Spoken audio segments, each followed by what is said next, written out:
saying? Fuck so good.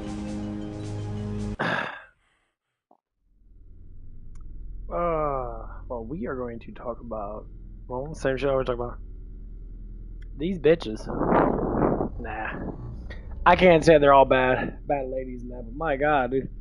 Every time I look up all these guys and talk about all these women on TikTok, and it's like, it's getting to the point where it's becoming like a really, really, really heavy. Loyal, logical men spread just truth.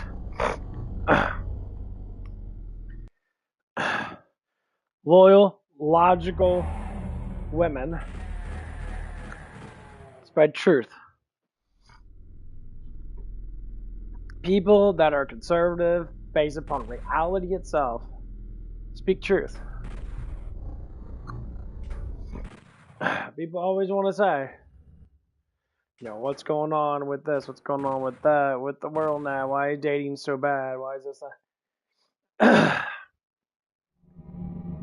And I want to say it like this. The reason why we are talking about these things and talking about how we are developing Art of War. It's an old Japanese book. Not too old, but old enough to be, you know, I think it was back in like 60s or 70s. That. Yeah, I always say, bad times make good times. Good times make bad times. And when they talk about that, they talk about weakness of man and strength of man. When men are weak, who takes over? Emotions. Can't say it's who, but, you know, look what's happening now. Women are trying to take over. Now men are fighting back. Now women have to be humble again because they try, oh, this revolution and that. It's like, you women are so easily influenced by satanic fucking things that you don't even know that you're actually walking off a fucking cliff. And you're being lied to over and over again. You know who takes advantage of women the most? Always? Other fucking women. Men don't take advantage of women. Because most times, yeah, they have sex with you. But yeah, a lot of you girls out there that have that kind of like personality, yeah, fuck everything anyway. So it's not taking advantage of something that comes easy. Yeah, you can pick and choose the guys, but it doesn't matter. Almost most of the women that I talk to nowadays, the Gen Z women, most of them I talk to, the only ones I talk to now. I mean, I can tell by when I look at them that the confidence are way too damn high in that, and they dress really pervertedly.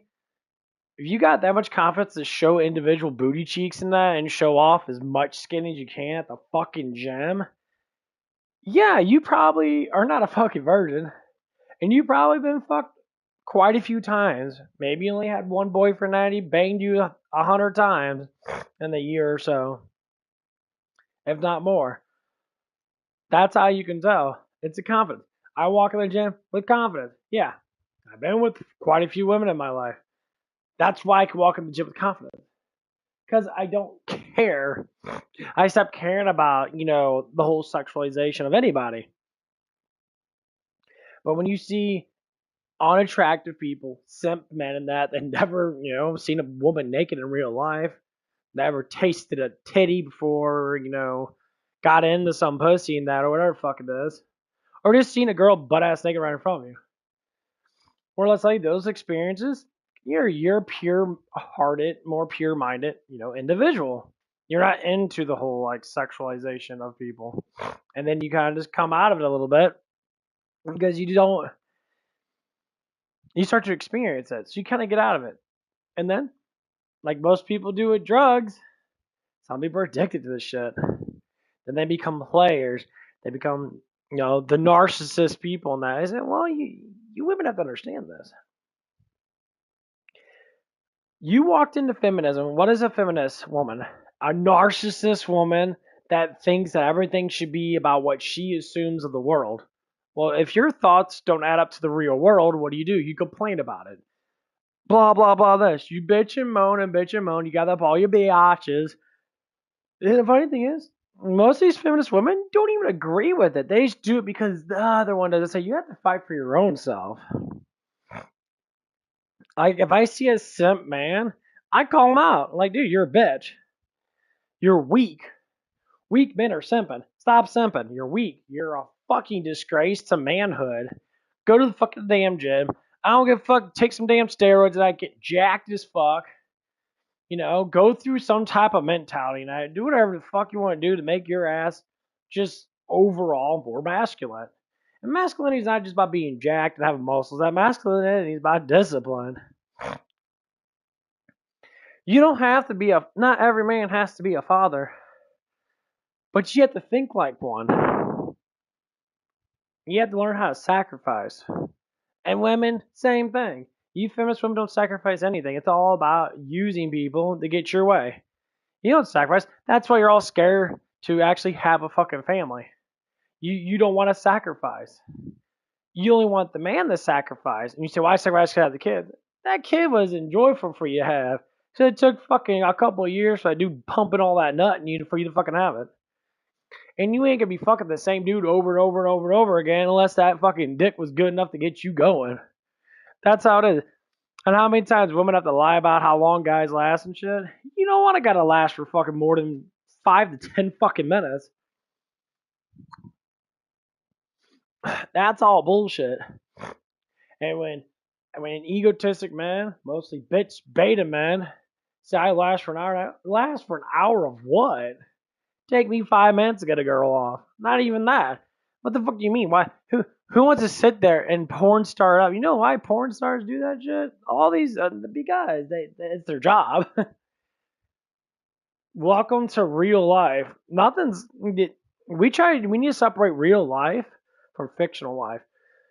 Real life is real. What you see on TV and that, and what you see on all these videos, if it's a video or some type of broadcast, unless it's live actual TV, more or less likely, it's, not saying it's fake, but it's not real life.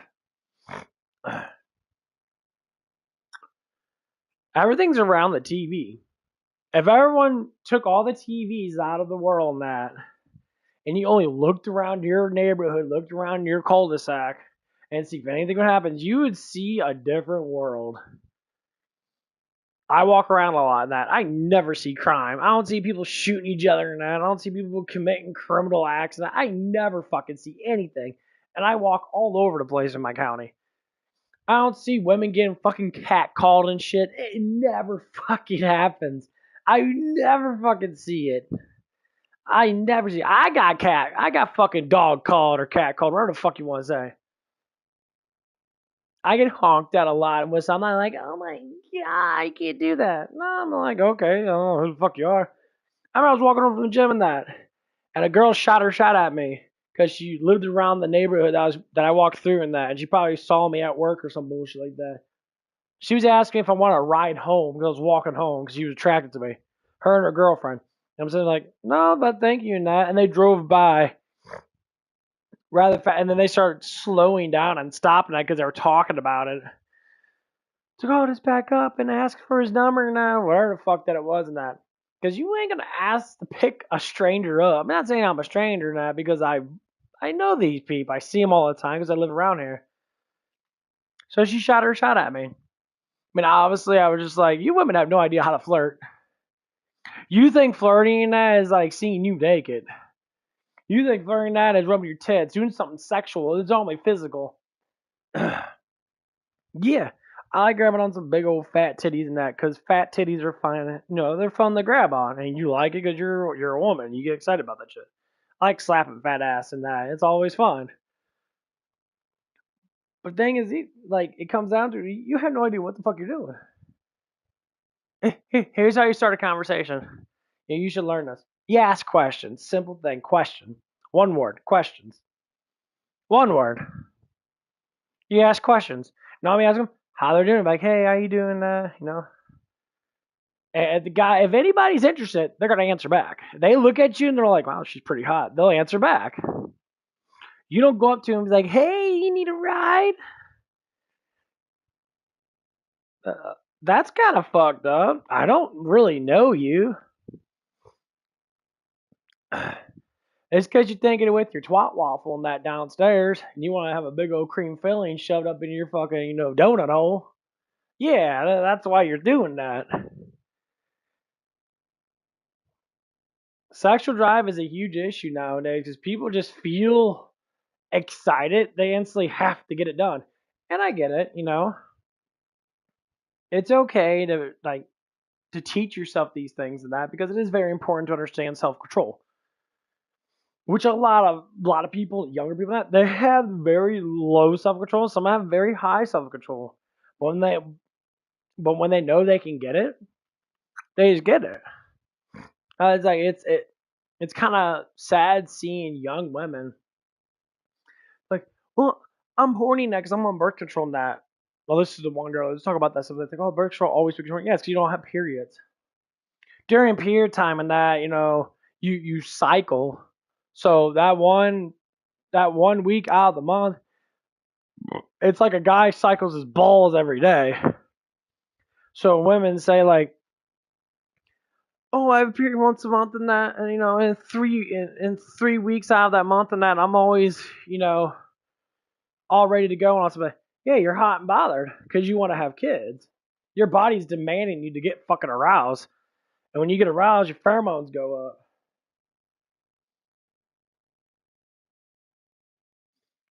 And then when you get to that point that you see a dude that you're attracted to, you get extremely fucking aroused.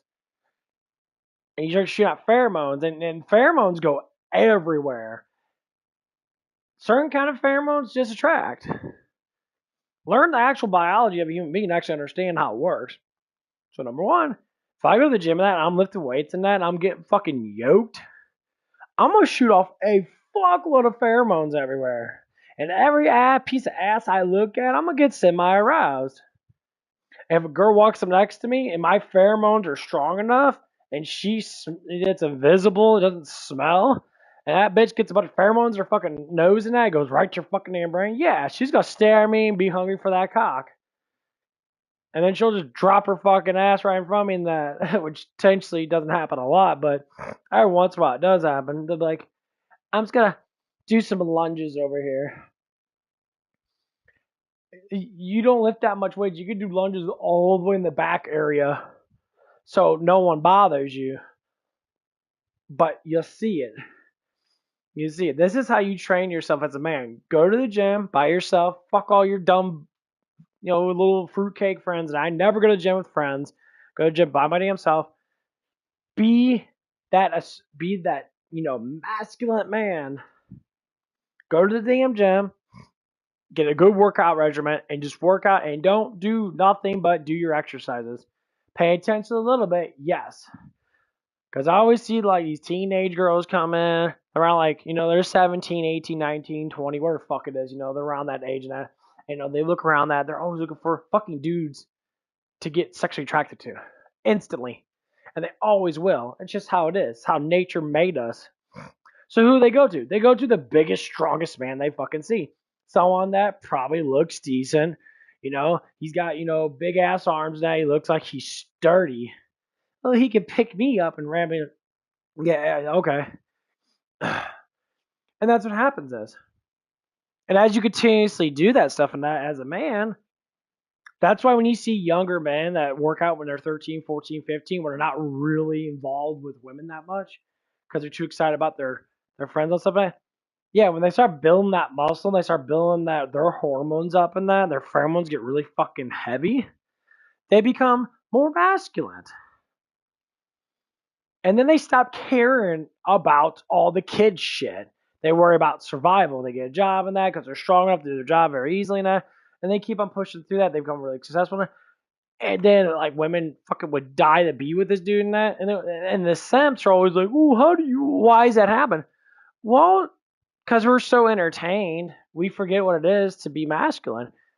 And like all these little, fruitcake boys and that stream 12, 13, 14 hours a day that you look at them at. Some of them, it's just because, they have issues that they can't really do much. But it doesn't mean that they're not masculine. Like I said, it's a discipline. But other guys that they just waste their fucking life away. And they still have that like kid mentality. And it's hard to break.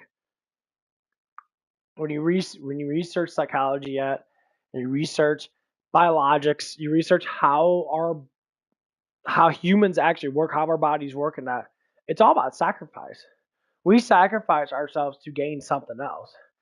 I talked about this before. It happens a lot. And I don't think people truly understand that that is how you learn. So I see people like, I talk to younger people now. It's like, what do you do all day? Like, oh, well, I go home and I play video games till I fall asleep. I said, what the fuck are you wasting 6, 7 hours of time playing video games? Well, I'm really into a game. You know why you're into that game? Because you want to be like that character and you know that you're not. That's it. You want to be like the character and you know that you're not. Well, okay. So start doing the stuff that those characters do. And mostly anyone that plays anything, especially a man that you play, hero roles. Or you play a role of a masculine guy, yeah, you're trapping your mind to believe that one day you're have to be a hero. It never comes. It never comes. Join the military then. Be that fucking hero. Join the military. I bet you won't even see war half the time. You'll be sitting there on base just lifting weights and shooting guns and doing PT and shit. Waiting for something to happen. It's a big waiting game. We're waiting for something to happen. When stuff does happen, that all the Marines are all hoo-ha, let's fucking do this shit. And they are. They run in there and they do the blaze of glory. They're trained, they're strong as fuck, and they do their job.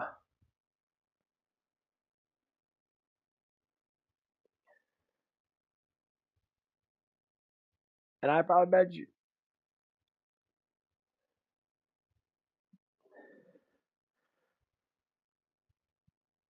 the bulk of these dudes probably ain't gonna get married. And they're gonna have kids and that, but they're probably not gonna get married. And I'm not saying everybody's gonna be doing this shit, but like nowadays it's very hard. It's changing. It's changing dramatically. Because men are finally actually stepping up. That's why. Men are finally actually, this is our war. Our war is feminism and stupidity of a fucking moron. This is men's fight. It's an emotional fight. It's a mind game. And women ain't good at D&D. Women ain't good at mind games. They are the game. They create the game. That's why they're not good, because it can make up shit. And the man has to figure out the mind game. The man has to figure out all the emotional bullshit to get pussy now. And women laugh about it. I was at the gym one day. I don't know what it was. There was this young lady right in front of me with her friend. That I knew they were young. They look like they're teenagers, older teenagers from 16, 18. That skinny and that, really pretty and that. And like this girl had her phone up and she was like texting. She's probably texting some fucking guy. I bet you the dude was older too. And this is where it starts. When you give anyone anything that gives them complete freedom to do whatever they want to do, this is why they get corrupted.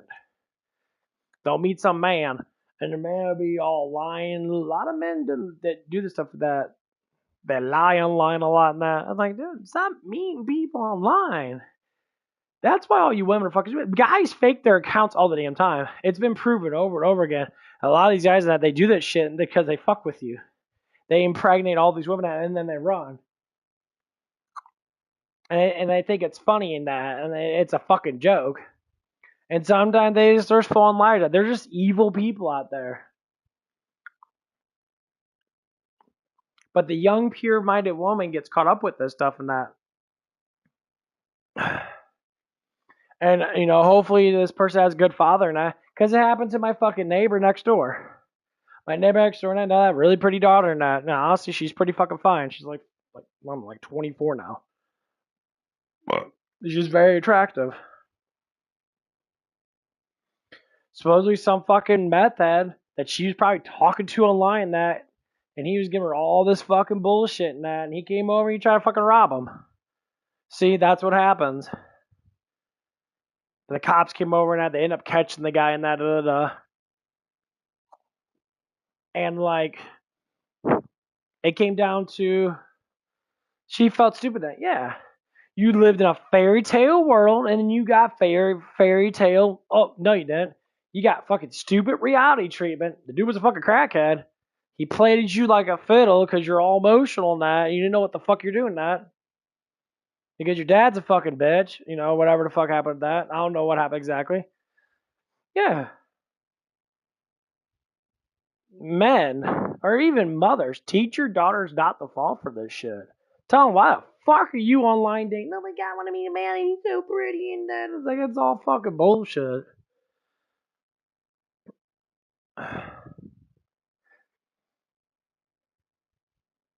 Meet people in person. You meet them all the time. You go to school with fucking hundreds of fucking men.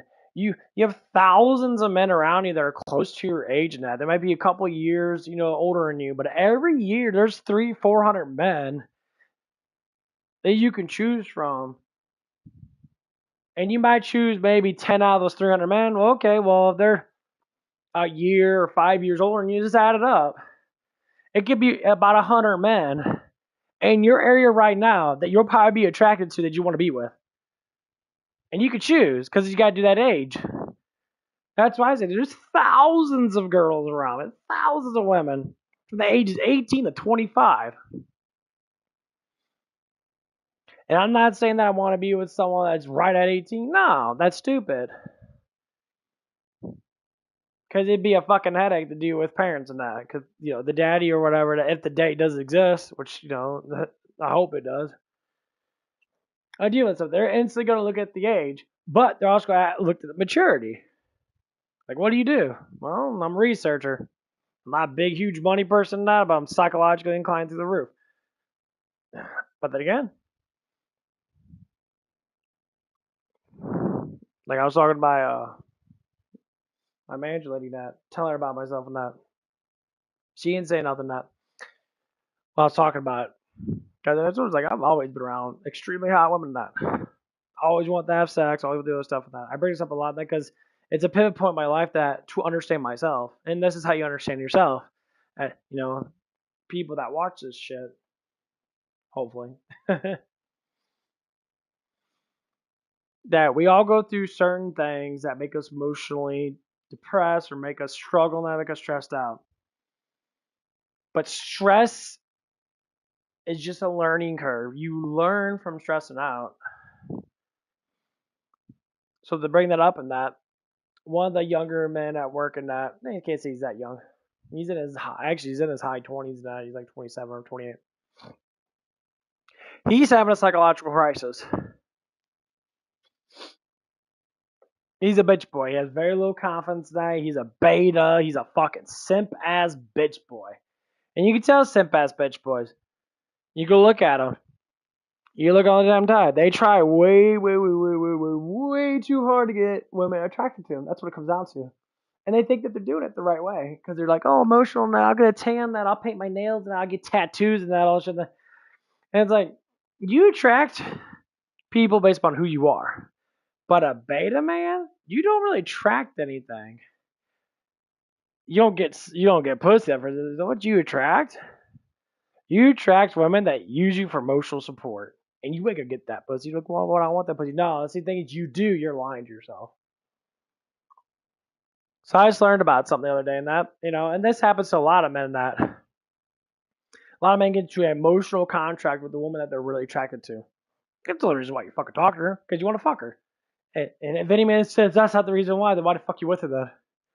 Well, we're friends. That's the problem of it is, you can't be friends with someone. If you're friends with a woman, that means you want to fuck her. It means you want to be in a relationship with her. We don't go over that boundary. I'm not friends with any of the girls. None of them. I talk to them and I ignore the shit out of them. I look at, I ignore them. If one comes up to me and says hi to me and that, I'll be like, oh, hey, how you doing? And I walk the fuck away. Why? Because the idea in their head, first off, that they're confident enough to say hi to me or hi to anyone that they're attracted to, so to speak. And another reason is, it's coming down to what? Women love being ignored. They love being devalued. They just say, no, I don't. I want a nice guy. No, you don't. You want a nice guy, but you need a toxic fucking male. And I ain't saying the male is a complete fucking asshole, get you pregnant and leave your ass. Because I'm a toxic male. I'm a masculine toxic male. I ignore women all the time. I don't give in to emotions because I know why. Because it doesn't work. So all you bitch beta boys out there now are like, oh, they got me feelings. Girls don't want to date a bitch. Girls want to date a non-emotional asshole. Someone that could joke around with his buddies and fart and fucking burp and that's the kind of man women normally go for. Woman says, "Oh my god, you're so ignorant on stuff and that." Oh, I'm ignorant. Don't you like that shit? Yeah. They twirl their hair and she's like, "Yeah, you can get at me because of that." You get the beta man that it's all like, "I worry about your emotions and that." The girl gets turned off extremely fucking easy, and they won't tell you that. Maybe some of them will, but most of them don't tell you that 'cause that's their trick. They're the bitches. You're the man. You can't give in to emotions every single time unless it's something that's actually, well, real, for instance. Because most women emotionally antagonize themselves to get stuff from man. That's what they do. And they do it all the time. Even if they have a fucking man. These bitches are a lot more hoes. They're just hoe minded. It's not saying they fuck a lot of dudes. That's what they probably do for the most part. But they're hoe minded. They think that they're never fucking like with anybody. And the excuse is they don't respect men. Well, if you don't respect men, that means that the man that you're with, you don't respect. You don't want to be with. You're babysitting. I talk about it because this is what I fucking see. This is what I hear. Y'all babysitters. You're babysitters of emotions. So when a guy gets overly emotional, he freaks out and shit. Yeah, the woman gets compelled. She'll feel it. But she doesn't fuck it. That bitch don't give a fuck. She cares about it enough to get her emotionally high to have anxiety in that because women love to be anxiety. Yeah, I know you're trick, bitches. Y'all stupid like that. I don't know why you're like that, but it's just like, you're ran 100% by emotions. But you're ran by what you think emotions are. So if a guy doesn't fit your narrative 100%, and this ain't all women, because God forbid it was all women that we wouldn't have kids. It'll all be more single moms than ever. But that's why there's a single mom pandemic, because you bitches are all emotions, all fantasy. If you take out the fantasy, you're just emotionally like dramatizing that. That's cool. But it's that damn fantasy you put yourself in. And that's how you get a beta man, too. A beta man's just fun. He's a fairy tale fantasy man. He thinks that woman's going to come on there with the big ass titties and booty and that. He's going to be like, oh, wow, you're hot. And she'll be like a boss babe bitch. Oh, God. I surrender to you because your boobies are big. But she won't. She'll tease you, take a little bit of money from you, and that, but then she'll jump on that big old muscly jack dude with that 20-foot dick and balls so juiced up he fucking comes like a whole gallon of jizz. Yeah, she'll jump on that man immediately, and she'll lie right to your damn face. Seen it happen. Every woman that had a boyfriend that was attracted to me wanted to fuck me. That's it. Why? Because the guy was an emotional bitch. He was a beta boy. And he did that. Even with Max and that. Same thing. She's with the beta boy that gave her all the stuff, and that eventually got to the point where you just, man, fuck this bitch, I'm done. He dropped her ass, she made up a bunch of excuses, and she knew what she was doing. I'm like, you're just getting too old. You've been with all these dudes that no one wants attached to you anymore because guys don't marry fucking whores. We don't. We just don't like sluts.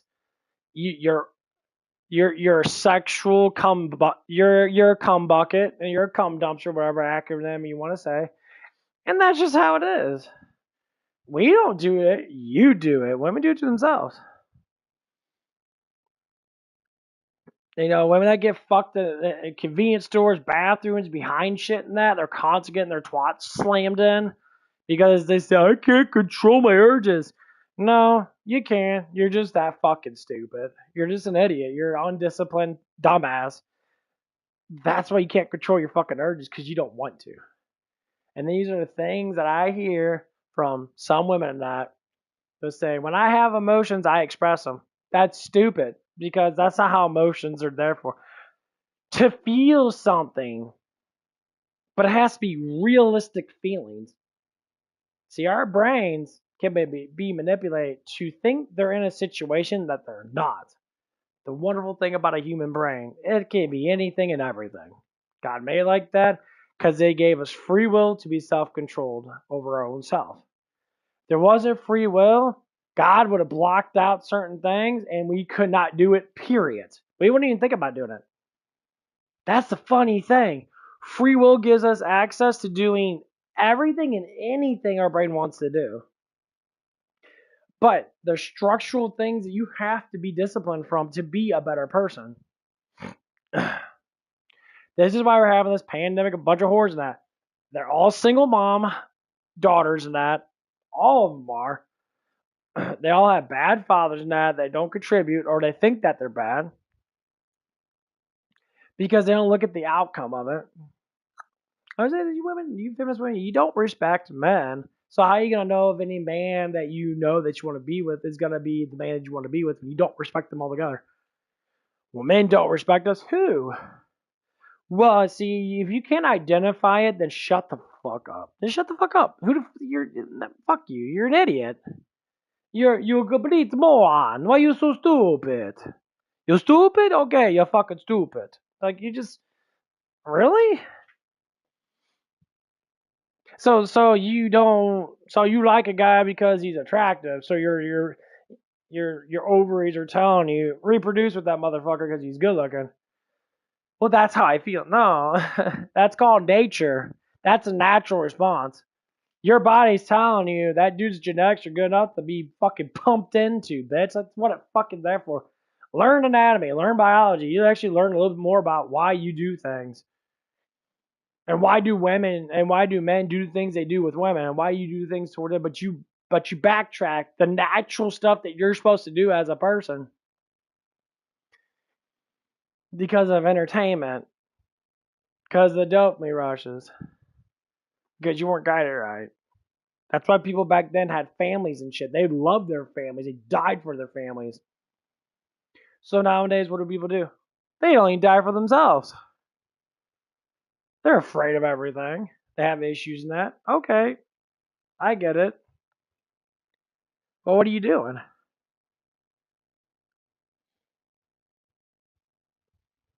Like these bitches always talk about dating men 24/7. Sounds like you don't hate men. Sounds like you're addicted to men because you always bitch about fucking men and how bad they are. And I say, well, I could say, talk about personal experiences and that. I bring them up a lot. I bring up feminist women a lot because they're all confused. I'm trying to give them help. You're confused. You make no sense. It's just all talking points and no act. You all bark and no fucking bite. That's all it is. You're like a beta male. Because a real woman takes care of shit. A real woman knows how to sacrifice for their children, sacrifice for their man sacrifice for them. That's a real woman. That's why the woman cooks the fucking food. The woman doesn't cook the food to serve the man. The woman cooks the food because that's her job. That's what she's enabled to do. She's like, I don't want to go out there and work and pick up 100-pound objects and work 10-hour shifts and that. So, more or less likely, if I spend a couple hours a day, clean the fucking room, and that's before you have children, right? I'll get a part-time job, working 15, 20 hours a week and that. Which, fucking, if you can't do that, it's 4 hours a fucking days, 5 days a week, just to maintain a little bit of money in that. So you can contribute to yourself. What do you have to sacrifice? Nails, makeup, all that shit? And like, yeah. Because that shit's cost effective. That's the one thing most women sacrifice. It's like, what do I sacrifice as a man? I don't have a car. I don't drive. Is this sacrifice? In some ways, it is. Unfortunately, I can have a job because I can walk. And I'm not walking that far. The job I have doesn't pay, massively, too bad. Because nothing pays bad. I live in my parents' house. Why? Sacrifice, I guess, my humility now. I don't want to live on my own. As in, I don't want to deal with all bullshit because it's not effective. These are things I do. And I see more and more people in their 30s and that move back in with their parents and that. Because it's hard out there. Oh, yeah. Because the economy, it's up and down. That things are bouncing out. But the smart thing is, you can do that. If you don't have a family net, try to get roommates and friends in that. Be work and be a generously good person in that, and see if someone wants to buy a house with you or rent a house out and they split 50-50 in bills and shit. Because it benefits both of you to save money, and that benefits both of you. But it's not even about that. Just enjoy your life. Have enough money to be able to pay your bills and be able to survive. That's it. We think too much about this shit, and it's enjoy your life. It's like, I don't care. But no one ever comes up to me and that says anything anymore. It's like, like younger people, like, you live with your parents at your age, and I'm like, oh, the economy sucks, bro. It's like, I don't have enough money to do shit. I mean, yeah, it was my fault. I should have been working a lot in that. Yeah, I should have when I was younger than that, but I can't go back in time, so I don't give a fuck. I'm happy I'm changing now. I'm happy that my life's getting better now. I'm happy I'm doing things now. Do I feel like it's a lot more work? Not really.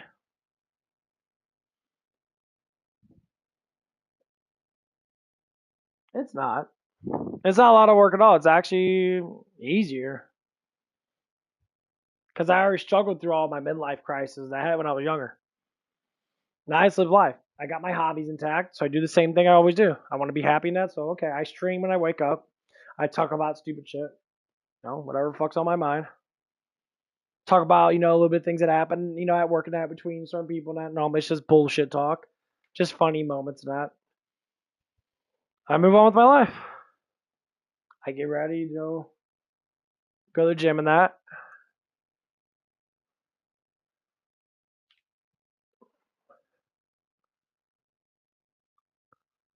It's kind of lifestyle that people have to have.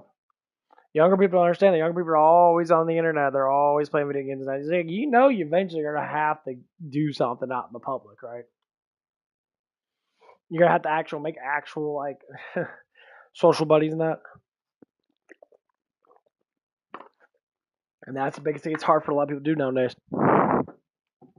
Everyone's online.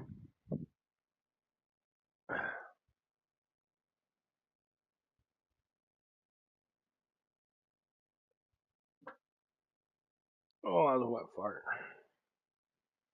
Oh, these motherfucking.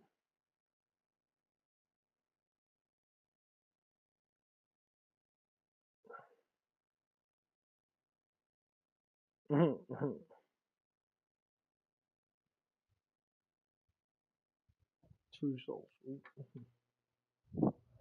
All social media sites. But this is the life that we live as people.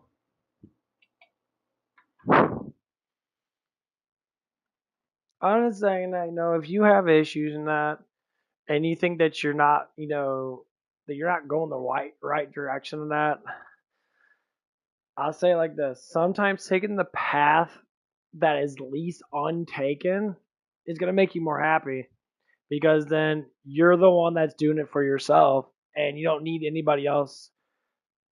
You create a path, basically, and you make sure it's a comfortable, better path that other people want to follow. People want to say, I want to be an influencer. What the fuck do you mean by an influencer? You're not influencing anyone to do anything good if you're not doing it good.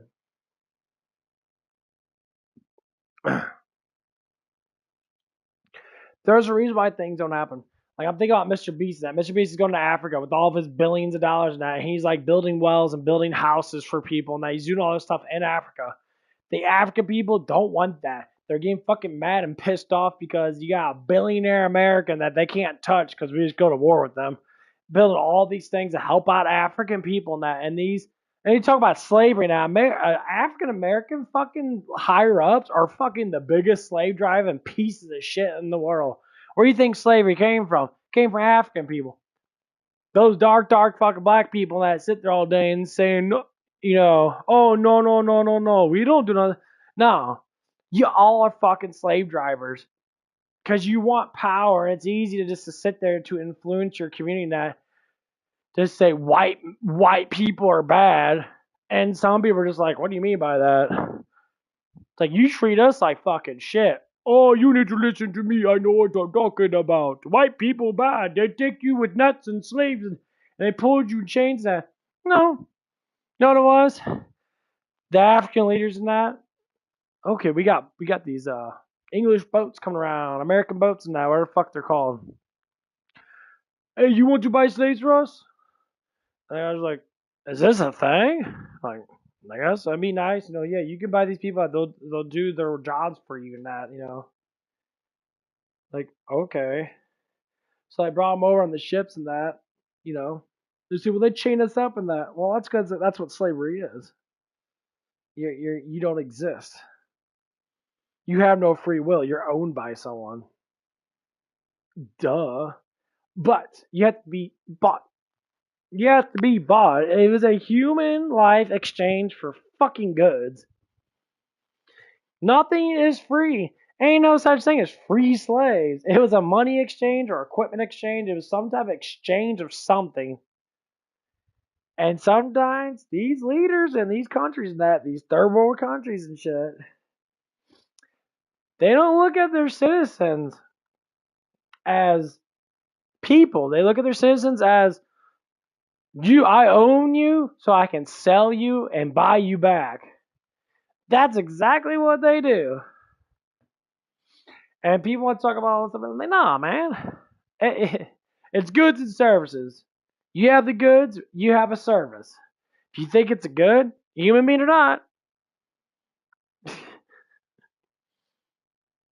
like, well, you can't sell humans in that. People do it all the damn time. Why do you sell your dog then, dumbass? Why do you have a litter of puppies in that and you sell them? Well, because it ain't no same thing. It's the same damn thing. How dare you? Got animals over there that I would never sell my dog's puppies because it's their family. Think about it. That's what people do in these countries. They sell their people that have families like their cattle or dogs. That's what they do. And why do I say dogs and that? Because dogs are more or less like the more loyal pet that we have. You got cats that too. You got loyal pets. We don't eat dogs and cats and that because unfortunately they're too damn small and their weight and they're not. We don't see them as a fucking meal. Like, why do you eat cows? Because cows are gigantic fucking creatures.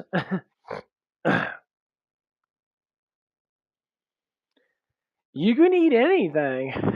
God never told us that we shouldn't eat something. He said, well, we shouldn't eat pork and that, or the hoofs and that. Yeah, and then the New Testament says otherwise. Jesus said, eat as you want. This this place is yours. You have domain over everything in this place. He gave us certain directions about certain things. You can't eat poison and shit, you'll fucking die. No shit, dumbass. So make sure you know what you're doing. Make sure you learn my creation so you can learn how to survive in my creation. And so we do what we have to do. Just like anything else, there's always complications. Anyway, I was talking to one of the guys I'm working at, and I was bringing up emotional things about women and that. And dude's such a fucking bitch. My God, he's such a beta male. No, he's beta male in that because he's fat and emotional. Yeah, that's how you can tell. Fat and emotional, or sitting there they have tattoos up the ass and that. I see a guy without tattoos and that. More or less likely he's not massively emotional. Tattoos means trauma. 100%. I don't give a fuck what anybody says. I like art. No, it's trauma. You're trying to alleviate yourself with pain. You get those little needles in your arm and that because you feel something that when you look at it, you get that feeling back. That's why you get tattoos. It's what they're there for. It's a type of a release of emotions. Because you can't release emotions the normal way. So you gotta get all tattooed up and then people are like, I want to get tattooed of this and that. Like, why? Do you ever ask the question why? Because I feel like it. There you go. It's about feelings. So it means that your life sucks and you rather live in a fairy tale world. So growing up, you rather live in a fairy tale world. And the best way of doing that is to get fairy tale people on your fucking body net, buy fairy tale shit. Something that means something, gives you that feeling of mean. Yeah, I would like to get a cross on my fucking back, a big ass cross of Jesus and that, because I respect Jesus more than I respect fucking any other human being in this fucking damn world now, because Well, we're terrible fucking people when it comes down to it. Yeah, I would honor him 100%. Why? Well, because he's our savior, first of all, and he's the word of God. I'll give that tattoo fucking respect. Because to me, that's what respect is. You get fictional characters. Well, Jesus, nah, there's too much proof that Jesus, no, is real. If Jesus was faking that, then why is the Bible still around for the last thousands of years? Well, yeah, shut the fuck up. The Bible's literally the oldest fucking book. It's the oldest manuscript of actual life. Go fuck yourself. You know, like literally. God bless you. But go fuck yourself. I don't need to be nice to you. I got free will. So I can be a dick every now and again.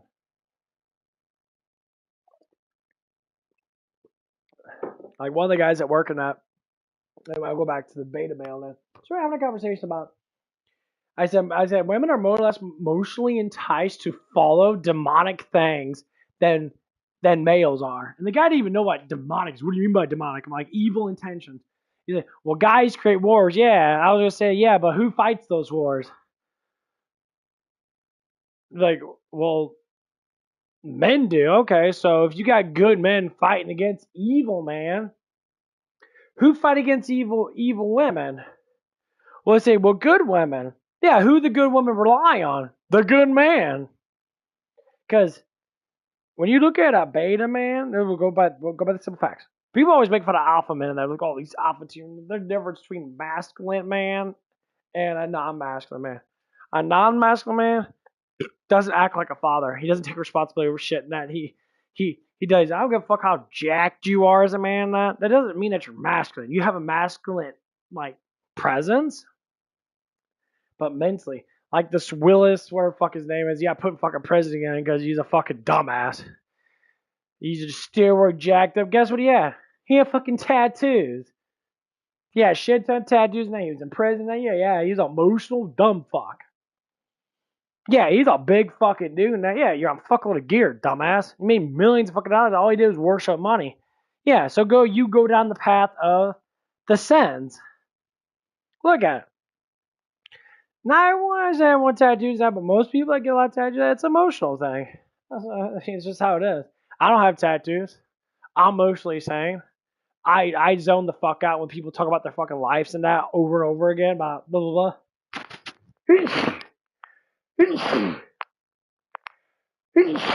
Woo, someone must be talking about me.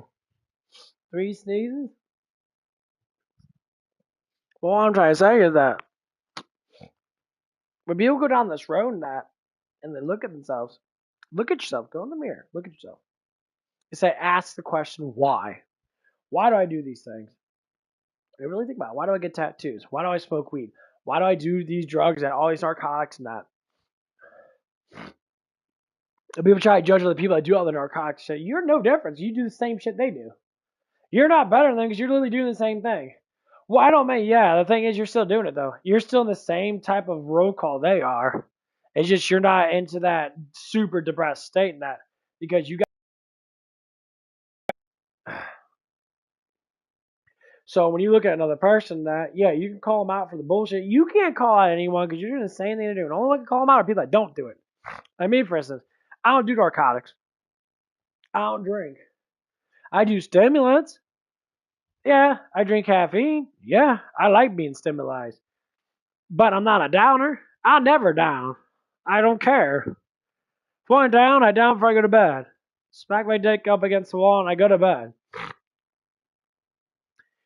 But the only reason why people that do these complete downer type things, they do them constantly. I do them before I go to bed, and I might do something when I wake up. Sometimes. That's just me, jacking off. That's my downer. That's a natural downer. Sex is great. Before you go to bed, who doesn't want to get fucked? It's a tiring situation because your muscles are all using that, and that's why it's healthy. It's natural. I thought weed was natural. I think jacking off is a lot more natural than weed, than Xanax, all these drugs and shit. And like, why do people do them? The biggest question is, why do people do narcotics so damn much? Well, A lot of times, oh, they're depressed because you don't express. If you don't express the ideas in your head and you don't formulate a group of friends or a group of people that agree with you, because there's always someone out there that will agree with you, that will like the things that you like, then you get stuck inside your head and you think that no one fucking likes you. If a man comes up to you, for instance, I came up to this bitch boy and I know what's going on. Came up to him and I say, hey, let's go to the gym together. I can get you in for free. And you just come with me in that and you can come on in. And he denies it. That man's giving you a helping hand because he knows that you are a fucking bitch. So, hey, come on. You live close enough. We'll set up a time frame on that. And we'll go to the gym on these certain days. If I'm off now, I'll ask you to go to the gym with me. We'll get a workout routine. Let's get you started. That man knows that you're a weak person. And that's essentially what a lot of men do. We try to pull other men out of their bullshit. We ask them questions and that because we already been through it. So we tell them, hey, get your shit up. Fucking do something. Express yourself. If it's a fucking dumbass bitch at work and that you don't like and that, express that. Like, hey, I really don't like you that much. Women handle emotions like they handle their fucking men. They go crazy about it and then they fucking drift off. They love that shit. They may hate up front and they'd be like, oh my god, I don't like you. You're a emotional roller coaster. You like your super lows, you like your super highs. You don't want to be in between. Most men are more or less in between. We have our little highs, we have our little lows. Some women are like super low, now I'm depressed and that, and then finally you get laid or something like that. You're like, I'm happy in that for a couple weeks. Because the guy that pumped you full of dick made you feel so damn good that your mind is regulating really well. Y'all think about that incident over and over again. And guys do it too. You're wrong. It's a thought. I think about my ex-girlfriend's ass because it was fat. Yeah, she was hot. Okay. Does it make me happy? Yeah. I like seeing her ass when she walks, see her ass jiggling out when she moves. Yeah, it's hot. That's a happy memory for me.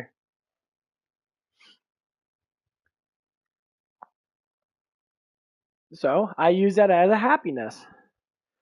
Now that's just the way she looks. Yeah, I'll keep it like that. Keep it simple. See, women don't do that. A lot of these times, the beta males don't do that either because they used to be a beta man. We think about all the little things that we think about. Why is this happening? And the truth is, emotionally, overly emotional people that have their anger issues, that they never tell the fucking truth because they don't want to be downplayed. They don't want to think that they're stupid. But I tell everyone, I'm a dumb motherfucker. Now I will drool all over the place and be the biggest fucking retard you'll ever know until I have to not be. Why? Because I'd rather have a low functioning brain when I need to be low functioning, have a high functioning brain when I need to be a high functioning. I don't need to work that fucking hard at my job and think about all this shit. These people really think about this shit. Like, this, and that. They're always trying to prove something. You know, you're trying to prove something? Most times it comes down to it because you never done anything in your whole entire damn life. You ain't got nothing to prove because you haven't done nothing yet. That's why you hustle.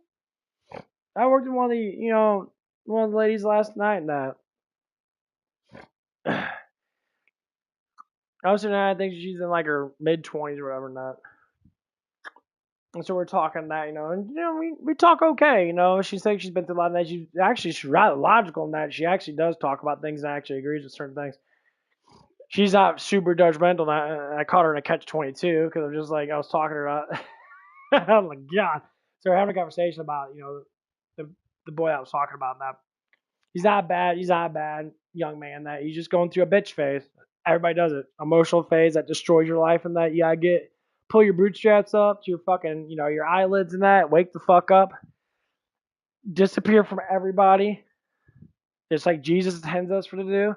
Jesus says specifically, sometimes it's best to be utterly fucking alone because that's when you're healing. That's where you start getting more blessings because you don't have any influences by anybody else besides God.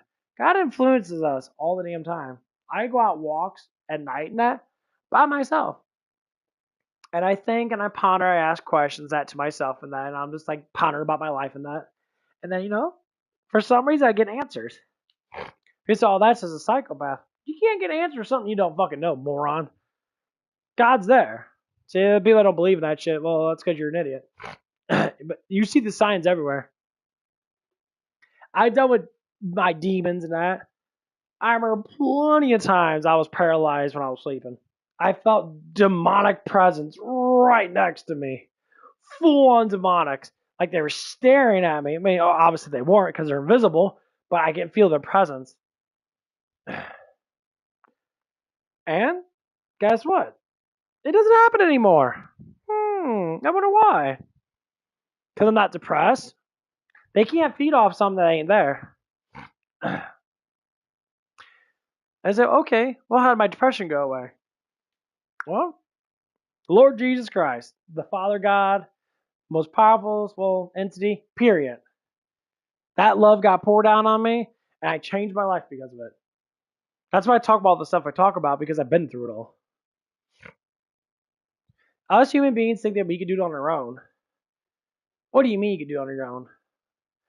What to do on your own? This world? How you do this world on your own? Make a bunch of money. That's it. Oh, wow, that's not that bad. No, you got to work a little hard now, but keep getting better jobs. There's always someone's got to pay you more as long as you work. There's always someone's got to pay you more because you work.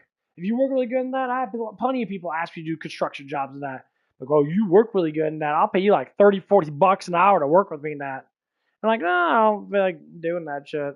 You know, because I'm like, it's like, oh, okay, you know. It's like, you're really good working tonight, no. Anytime you know need anything, no, I'm always offering. And they always tell me the same thing. They say all these kids I work with that they're always in the front of that they don't want to work. I say, well, here's what I tell people that. You know what? You don't want to know why there's 24 hours in a day? God's not stupid. Praise the Lord. You know why there's 24 hours in a day? Because you're supposed to sleep 8, you're supposed to work 8, and you're supposed to play with 8. Get all your shit done. 3. Why is it like that? Think about it. Each day is a trinity. 3. Why did Jesus say, after you work, I will give you rest? And when you sleep, you get the Father's Spirit. When you sleep, you're with the Father more than you're with anybody else. Your Father gives you dreams. He gives you, probably not dreams, because it's a psychological thing. He gives you dreams, but he gives you messages. Then you wake up. You do what you have to do. You go to work. And then if you get off work after 8 hours and that, I'm just thinking out loud about this shit. And then you do what you have to do for 8 hours a night. You can relax. You can do stuff. That's why you're supposed to rest. That's why there's 40 hours. Well, there's 40-hour payment for it. Why is there overtime after 40 hours? Why can't be no overtime at all? You just work. Why is it overtime over 40 hours in that? Because you're not supposed to work over 40 hours. Why? Because God's law. God demands you to work 8-hour shifts 5 days a week. You're always off 2 days. Why are you always off the 2 days? Saturday and Sunday. Why do they always say you work Monday through Friday, you always have Saturday and Sunday? These people are following the Bible 100%. Why these 9 to 5 jobs always have the same type of thing? Because they're following the Bible. They're religious people. They know the truth. You know, then why do people get random days off and that like I do now? I mean, next week I'm off Saturday and Sunday. Well, it's like a school system. Now, yeah, the school system gets you ready for work. But where all this system stuff came from? The Sabbath day was normally on Saturday. You know, they say Sunday's the Sabbath day. And you want to say Saturday's your rest day. So you work your 5 days, you have your rest day, and then you have your Sabbath day when you're with God. That's how it's been formulated for years. Why did people break in that? For decades, for hundreds, for thousands of years. Why did people break this stuff in that?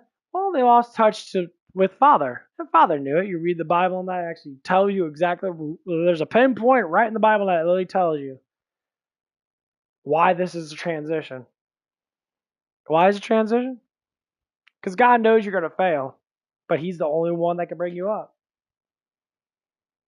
Thinking about social media and all the stuff that came out, it was for social media and all these stuff and that, we all be blind in that. But guess who wakes us up? God. And God uses humans. He uses vessels to wake us up. People talk about the red pill event. And people say, well, times have changed that. I don't believe in no red pill and stuff like that. We're talking about biologics. That's what they're talking about. They're talking about biologics. And the thing is, it's about men too. Men should provide and protect. Men don't do that. I see fucking this guy working there, he's having a kid and that. Okay, cool and that. But he doesn't want to have a kid. It was oopsie baby. They said, well, they were planning something. No, that woman was planning it. That man wasn't planning it. Why is that woman planning that? Because she ain't got no one. She's not really attractive looking at that. She's a little bit overweight and that, and she can't find herself a supporter. So what do you find? You find yourself an emotional simp.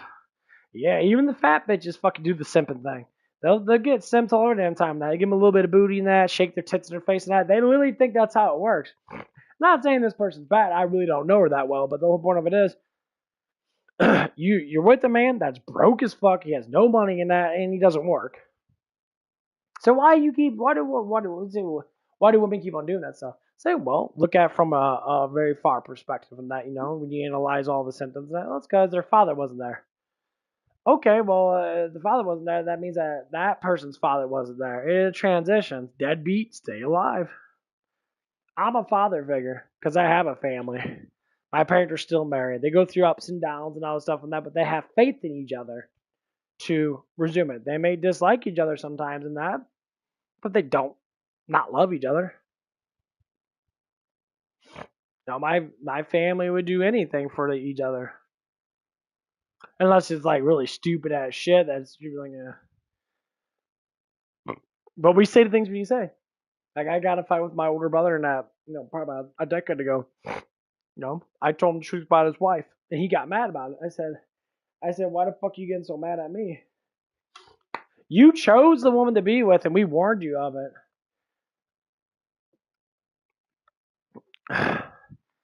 Is that to say she's a bad woman? No. Yeah, that sounds hot. Fuck me.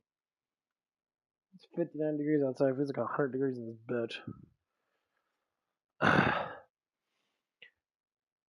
Yeah, coffee's kicking in. I'm about to go to the gym in a little bit. So we got a little argument, and I told him like you and my niece and that are my family and that. I don't care about her. I don't deem her worthy. And yes, that is my job to do as her brother, and I don't need to deem you worthy. I don't need to like you. In fact, I don't like you. I don't like my sister-in-law that much. I don't deem her worthy as being a good mother in that, and that's my fucking respect as a man and as a fucking uncle in that. And he got upset about it. It's what you do as a kid. If you're that blind, you don't see that shit, then you're just a simp. You're a fucking moron. You're stupid. And I don't care about all the bullshit. I see what actually is happening that. When I see disrespectful women, who's gonna be the one that's gonna fucking tell you?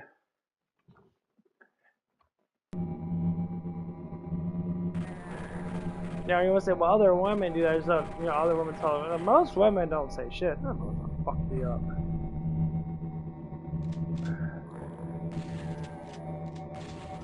And you want to say, well, why is that? Because women don't like to tell their women the truth. Have you listened to these women? Some of these women actually talk about it online a lot. Like the scene when the woman was sitting there like talking about, the fat girl and that, and the woman lied and said, "Oh." And this woman was really preaching woman logic. It was a skit, and she was like, "Oh, what if that was you? You're calling me fat? Why'd you give her 10 out of 10? Because of feelings, emotions. They don't want to make a person feel bad." I said, feeling bad is saving someone's life. Make fun of me a whole bunch. That's what men do. Men make fun of other men. Hell yeah. Fuck yeah. The man's fucking fat. I'm like, dude, you need to lose weight, bro. That's not healthy. They get all emotional in that. So you can get emotional now, bro, but that's the problem. You're a pussy.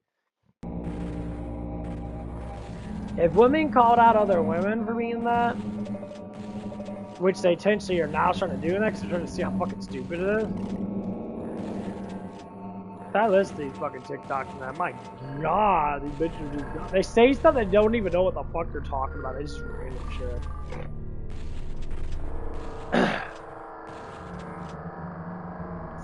And then as you're talking to them and that and trying to understand that stuff, they lie right to your fucking faces.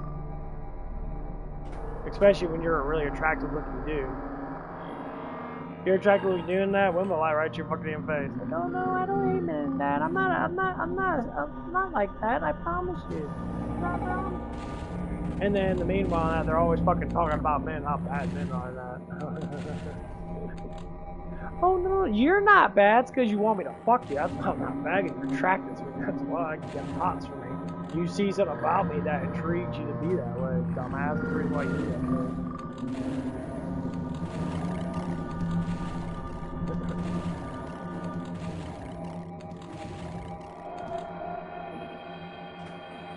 Yeah, that's the reason why.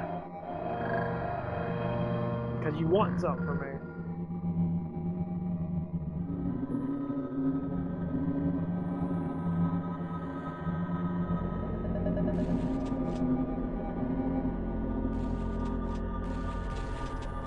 I'm getting frustrated over that shit. It becomes kind of funny though. You're sitting there like thinking to yourself, that's like, why do they like that? Because women are very simple creatures. Why are they so simple now? They get mad about all the time. Why are they simple now? Well, emotions.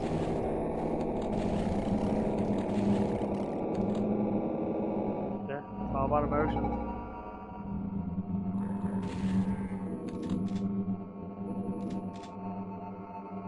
I like that.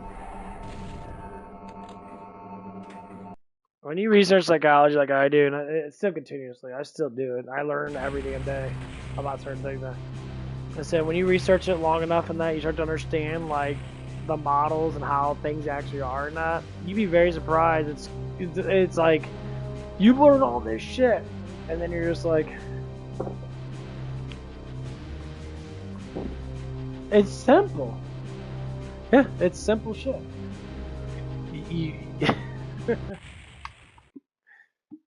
You learn stuff and that you're all like, wow, that was pretty simple.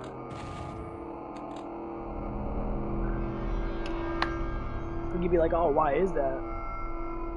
Like, well, life's not that hard. We make life harder than what we think it is. What do you do in life? You go to work, you make your money in that, you entertain yourself. You learn new things in that, you meet new people in that, you express yourself more, because I want to have an expression. Like, to say that I'm never depressed, and I'm actually depressed all the damn time. I just don't see it as a way of being bad. The only reason why I say I'm depressed is because I just don't express myself. Because you can't express yourself when people are always out to fucking get you or they don't agree with you. So you learn to just express yourself a different way. Like, for instance, I play video games. I talk about things and that, and that's it. If people want to watch me and talk to me and that, then they'll talk to me. If people want to argue with me, I get a couple beta males in here that want to argue with me and that, or I get, you know, that gay guy, a couple gay guys who come in here and that, they talk about all the stuff and that, they do the same thing. You know, they're attracted to me, so they want to talk to me.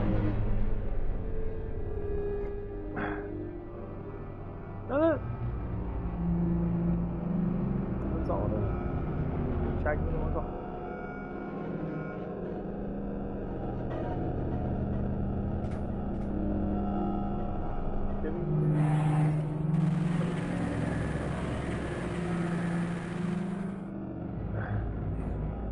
I said, that's just how it is.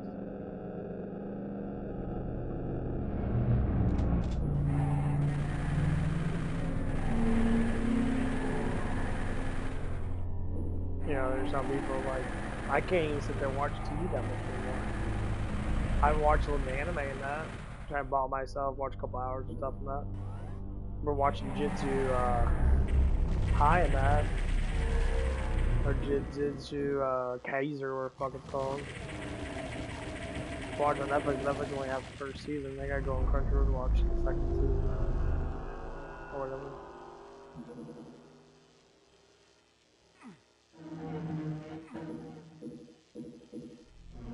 No, I have fun working that. I try to stay as neutral as possible working on it. But if I have to talk about things, I talk about it.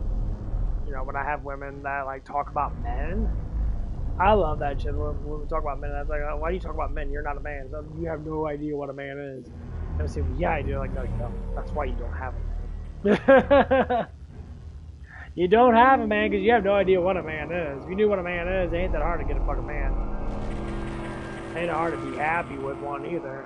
You think about it too much. When you think about it too damn much, now you cause yourself to get a fucking headache. And then you sit there and like, oh my god, really? My head hurts. Like women talk about men being pervert now. You want a man to be a pervert. Why do you want a man to not be obsessed with you? Think about it. Why do you want to? Why would you want a man to not be obsessed with you? I think about this. It's like you say words that literally mean what you want. So you listen to a woman, and a woman says, "I don't want a narcissist." You want a narcissist. I don't want a pervert. You want a pervert. No, they don't want that ugly pervert. They want that narcissist pervert. No, because narcissists keep themselves. They don't try to worry about anybody else's emotions. They keep them themselves. I'm a fucking narcissist. I keep to myself. Now, am I, you know, a selfish person in that? To a certain extent, I am. Unless I'm in a relationship, and then I kind of let it go a little bit. I'm a narcissist. Fuck yeah, I am. I'm not a mean, ugly person. No. Sometimes. I'm smart. I understand things, but I'm still a narcissist. I still do things for myself. Now, how bad of it is today? Low scale of 1 to 10. I'm probably like in the middle. You know, some days are less than others, and some days are more. But I feel like something's like getting in my fucking way, and then I feel like that I have to be an asshole. Yeah, I'll go fucking 1 to 10 and be a complete fucking dickhead. And then I mellow out once I do it and go back to my normal state. Like, someone pisses me off on that. It's one of the ladies I work with, I'm working at. I have a huge thing that she's, you know, probably at least attracted to me. Now, I don't know her whole idea in that. I actually really don't even like want to get into her bullshit in that because I don't know her that well. I can't say I really care enough to really dig into it, but she'll probably tell me anyway. But I have a fatal, a really small sense from working with someone that they have some sort of attraction to. I verbally express myself and what the things I do in the workplace and that back in my old days and that women be attracted to me and that the flirtatious, the jealousy and that's fucking retarded. It's just it's crazy and that and so I'll go through it and that and I explain it to them that I mean they eat that shit up, they love that shit, probably fantasize about it, whatever the fuck it is. Obviously I don't know because I'm just talking shit because I'm a dickhead, whatever. I'm like, guy, you're a toxic person. Yeah, I'm toxic and I'm a narcissist. I'm toxic. It's called pheromones. That's what the toxic is. You got too much pheromones. Everyone wants to attract to you. And women can't get you, they call you a toxic monster. No. My fantasy's been broken. Yeah, Van's been broken.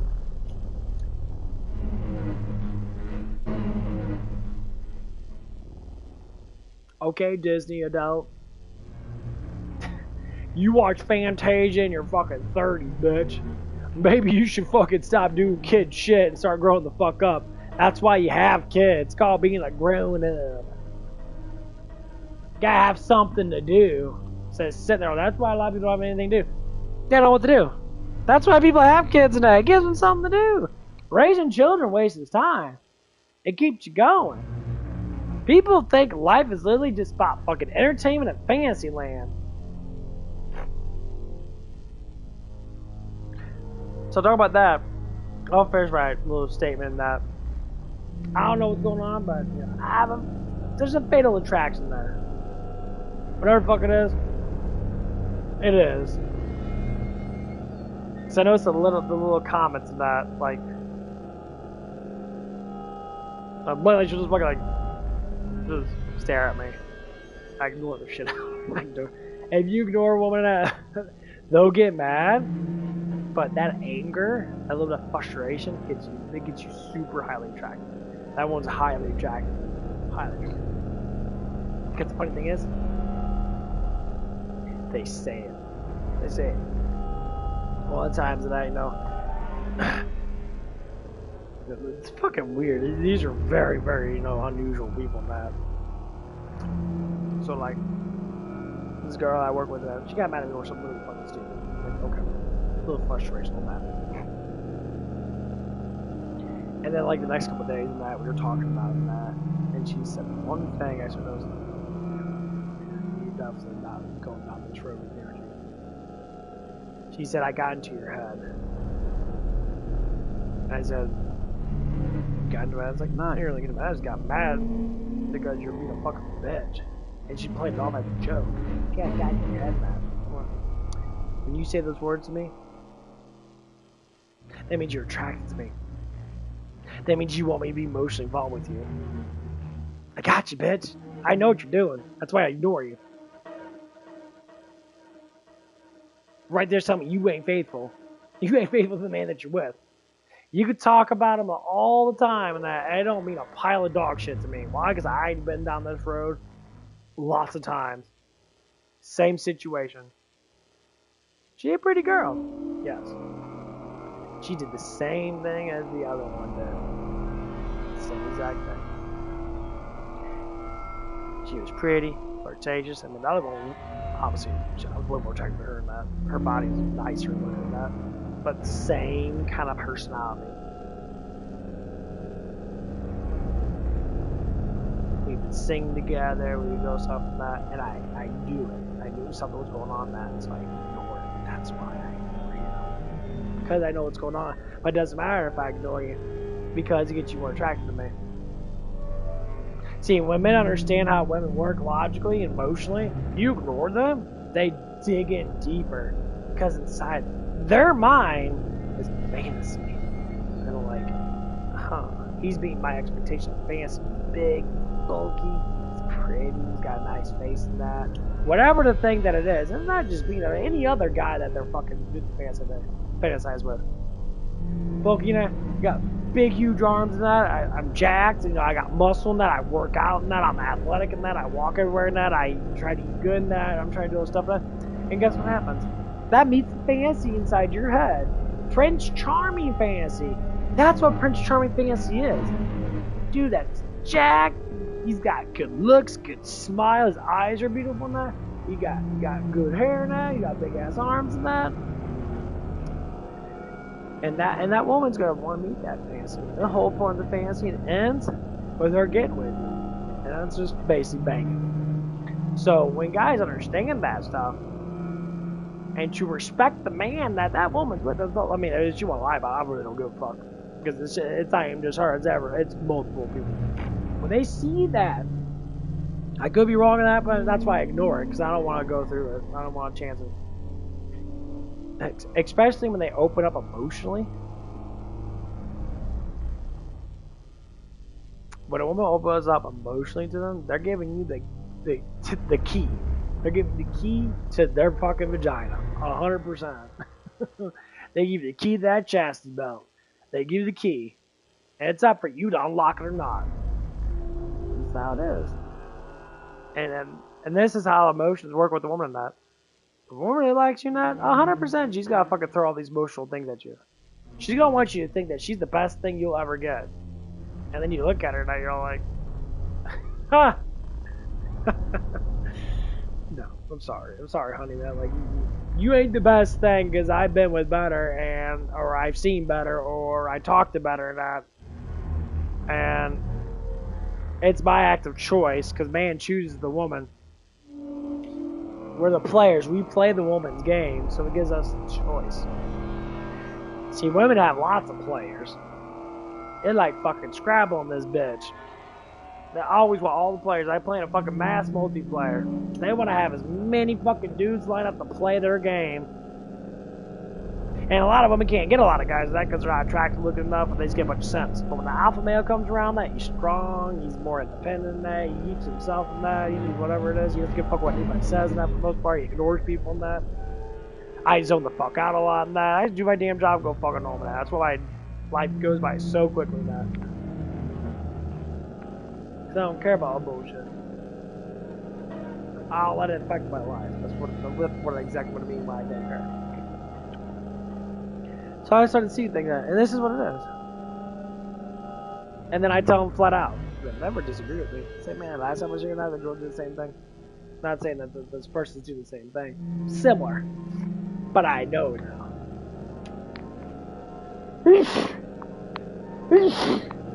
I know what's going on. That's why I ignore. That's why I try to push away. It's just too much. Man, I'm not coming in there to get an emotional attraction and all that shit. That's because you can't meet a fucking decent man, that. Every guy you work with, that, you want to fuck with them, that, because you see something about them, that. You choose something like, what the fuck would you, well, like, here's what I think about. What would you give me to make my life better? Well, you could bang me. I'm like, I already got a hand, honey. I don't need to fucking, I don't need banging. Being a player ain't even being a player anymore. It's just boring. Your games are boring. Your games are sloppily put together and that. I used to think that if I charm the person enough with my body and that, doing specific things and that. Like have excuses to bend over and stretch out my back and shit, all fucking bullshit. All you do right in front of me and that.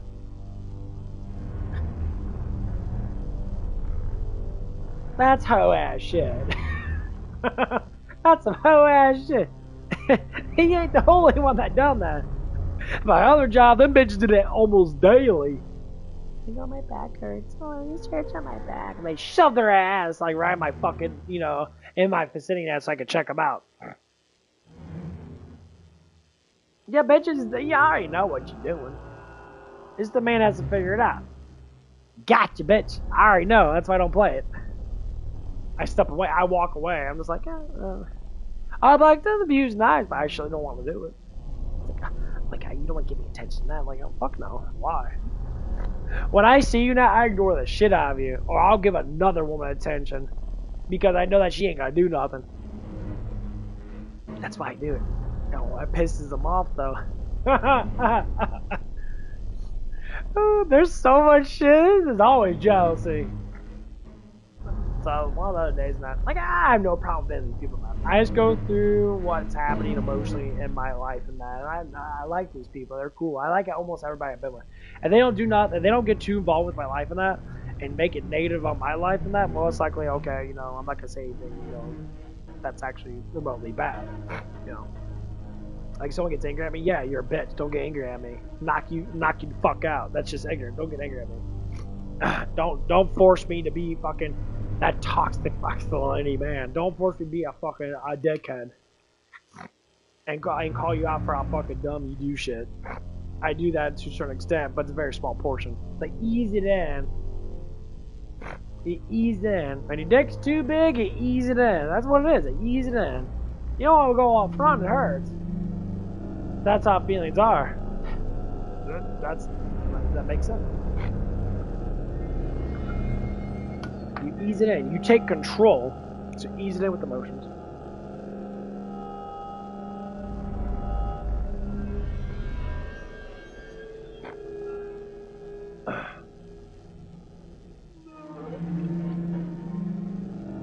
Oh man. Whew.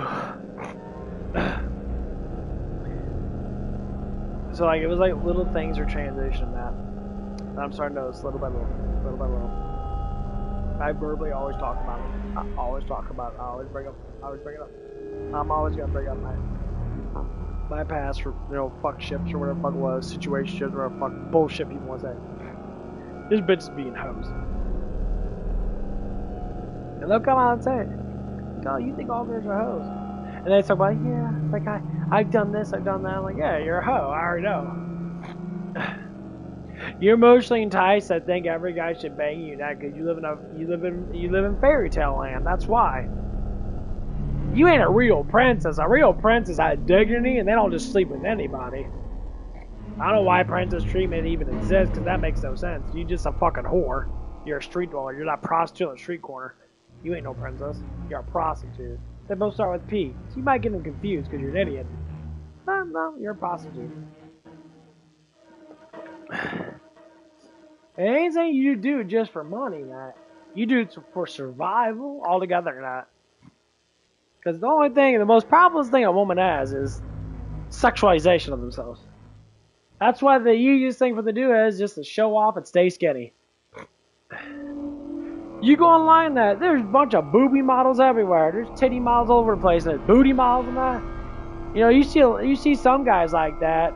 You can look it up and that. They got a couple of guys that their dicks all hanging out and shit. There's an enormous amount of women like that. Because they ain't that hard to be like that. I go on Google Images and look up big ass fucking real tits. I do that stuff sometimes. And all I see is a whole bunch of fucking bitches. And a lot of those girls, they all live around my area and that. They all take pictures of naked bodies and that. They have them all on their phones and that. If you go on fucking the freaking the Google eye thing, where the fuck it is, the shit that collects all our crap.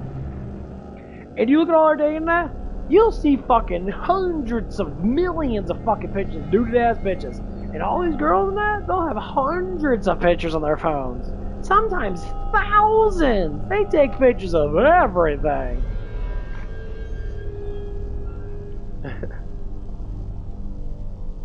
You know the one perfect woman is? She don't take pictures of nothing.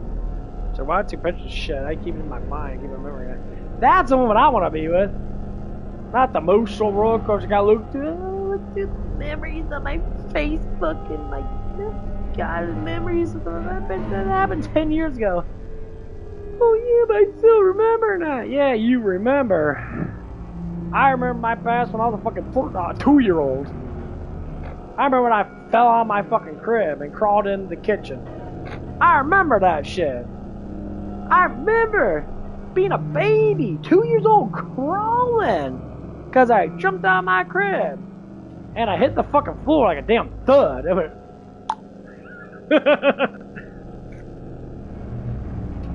And I crawled. I crawled out of my room. I think about it, I felt God's presence all over the place. I literally had an angel was literally with me when I was a baby in that. Crawling. Fuck these sneezes, bro.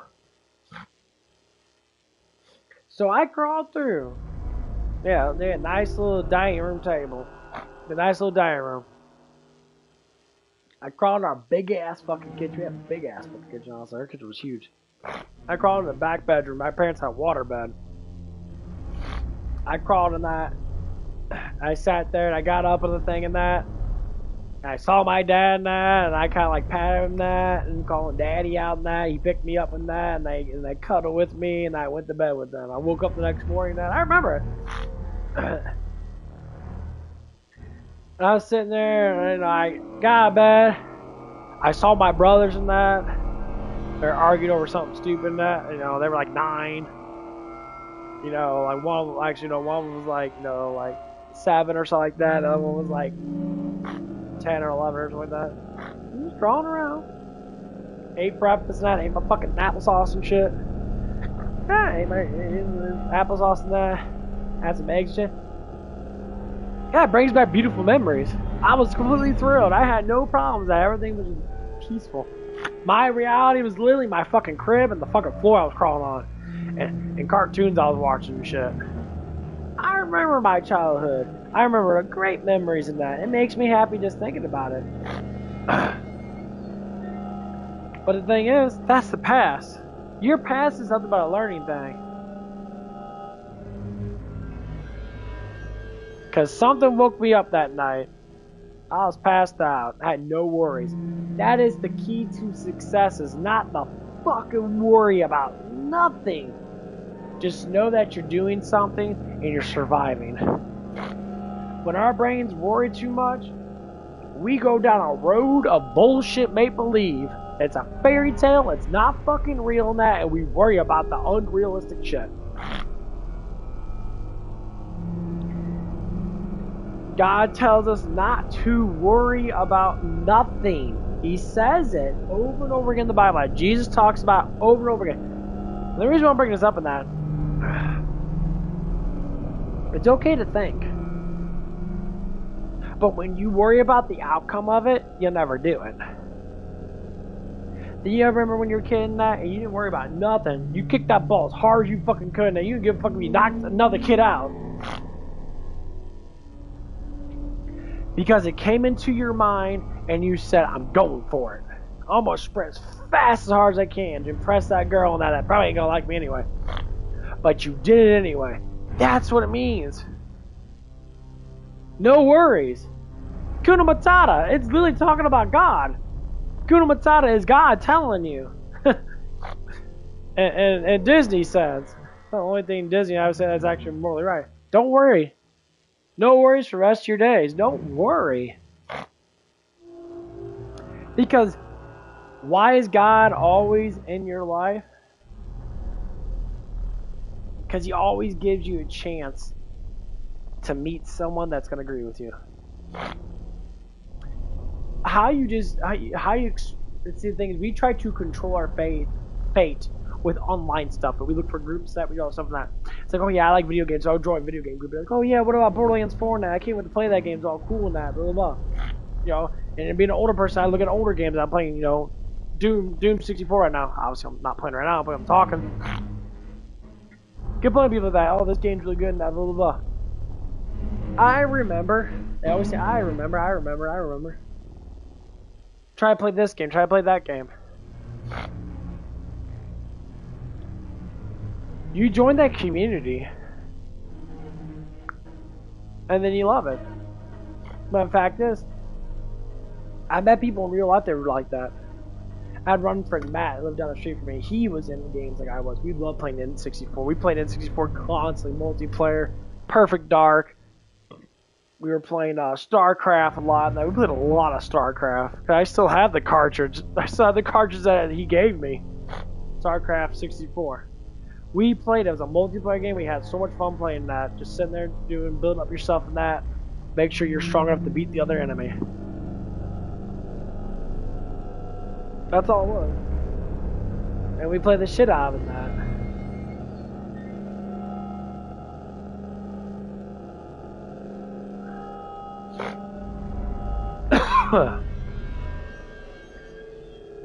And that's the kind of thing that you have with God. You gotta have a friendship. It's love. And the biggest thing that I say a lot of people seem to forget is that love. And you must say, why is that? Well, because our faith is low. When your faith gets low, a lot of times, you lose hope. And when you start losing hope in your life in that, you start thinking that it's hopeless. And you don't think that reality is what it is. So you go into a fantasy reality.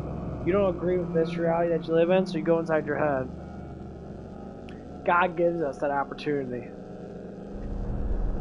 And that's why I don't like when people, you know, when it's like, well, I don't think that God's real or something else. Like, He literally gives you free will. You choose. That's why you do drugs. Here's what it is.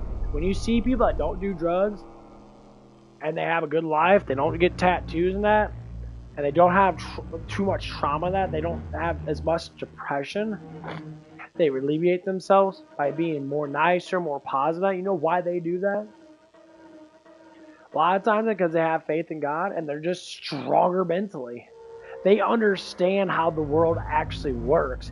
That's why they're like that. That's why I'm like that. I understand what the world works like at my level. I don't need to be rich. That money doesn't mean shit. I live my life based upon the things I need to do. And money is one of the things I need to survive off, but it's not the all-in, all begin.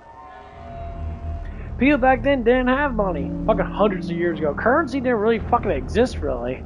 It did certain stuff, but like it was goods and services. You have goods, you give for a service, and people buying that, and they give you goods for that service. And that's all it was. Money is a universal thing to keep us all in line, because it's easier to stamp us out little by little than that. because then you have to rely on it. If you get rid of all the money in that, and you work for goods and services and that, all these jobs, none of this shit fucking exists. You be on a farm again. You be on a big ass fucking farm. You build your gigantic fucking house and that with your own hands and that, like big ass log cabins and shit. People do it. And then you sit there and you live your life. Every morning you wake up and that, you go to the you know, your chicken hens, go to your hens and that, you grab eggs and shit, they be pooping them out and that. And what nature intends for you to do.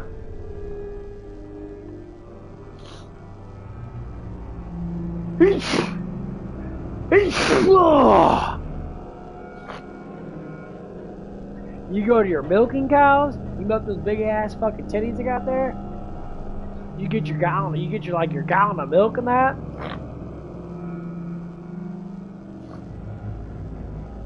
And you sit there and you ice it over and that.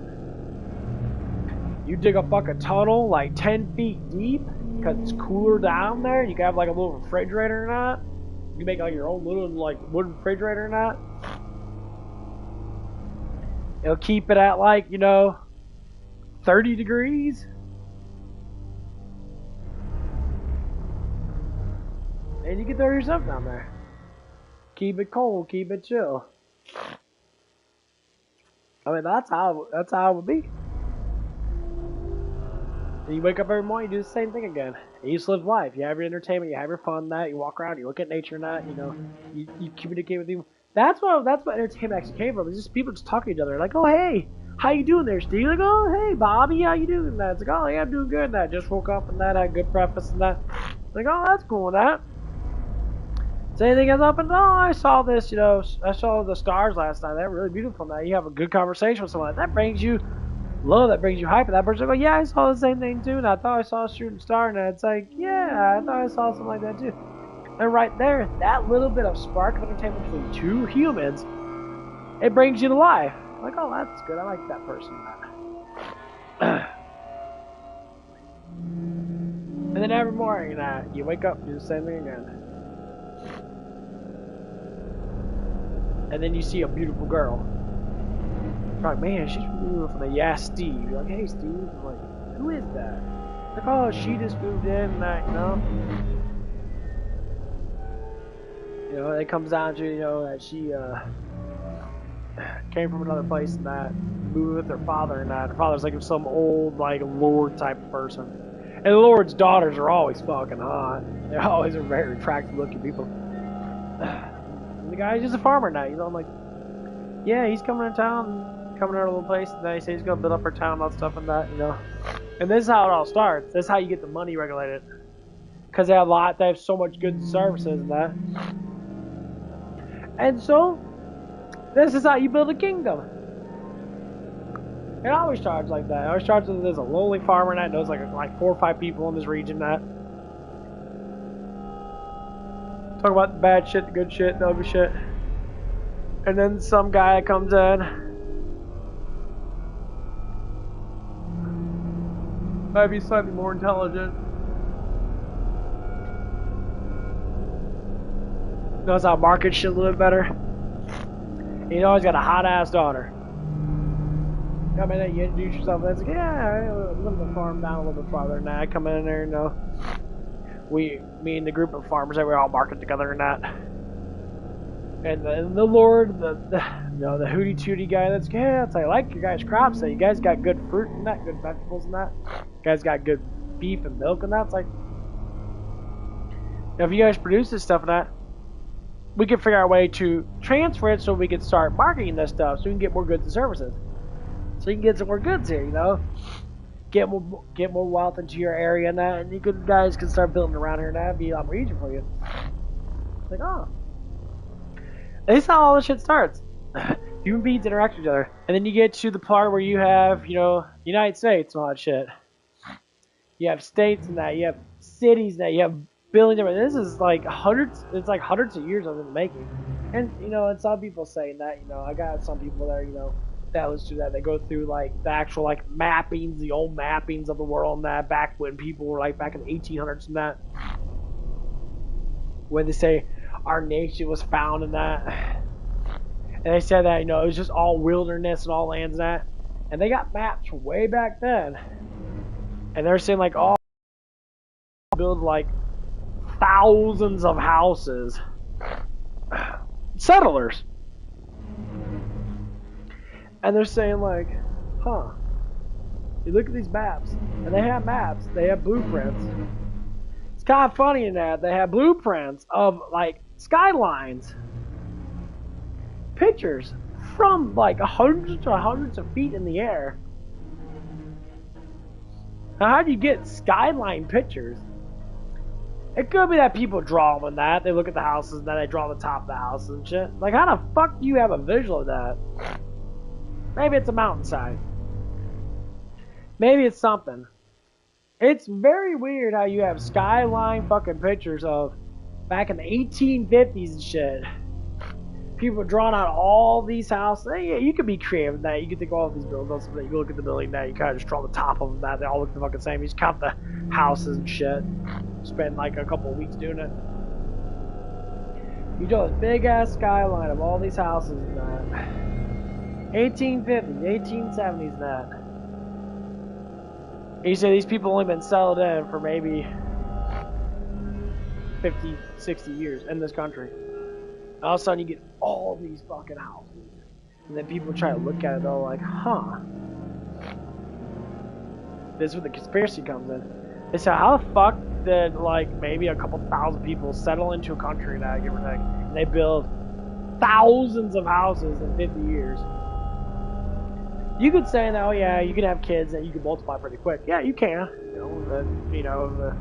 If a woman has like 4 or 5 kids, and there's say a couple hundred women, that's 500-600 people in 1 year being made. But for them to be adults, and then to get up to the age of 13, 14, 15, that when they're actually like mostly fully grown in that, they can be able to work in that 15, 16 years old, probably a little younger than that. It's saying when that woman's actually developing up and that, yeah, 13 years now, you can have 5, 6 kids. Have one a year and that, it'd be like one at 12, one at 11, one at 10, and one at 9. And when they all grow up together and that, they get in their 20s and that, they start developing, they start having kids and that. Yeah, you can multiply pretty quick. You always do like that. So you can make hundreds of thousands of fucking human beings rather quick. Everything just multiplies. So say if there's 500 women in that, and say like 400 of them have kids because they have kids in that, or say 490 of them because sometimes they just can't have kids, and then they all have 5 kids. Well, fuck, right there, 5 times 400. It's a lot of children, and most of them are probably going to end up being women.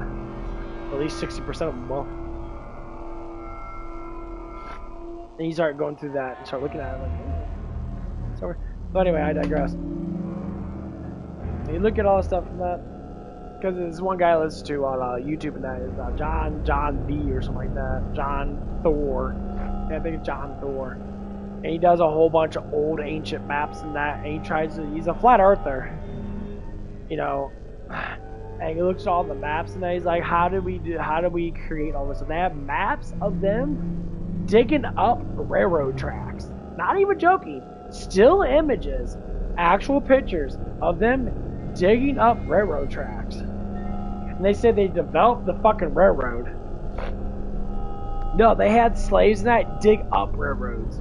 They said the railroads have already been there. We didn't make the fucking rules. There's things. Them railroads most of them were already made. They dug them up. You can literally see them digging with shovels and that. Digging up railroads. I mean, yeah, they could be pictures of them digging through the dirt and that, but the railroads were already fucking there. That they were showing images after image after picture after picture after picture.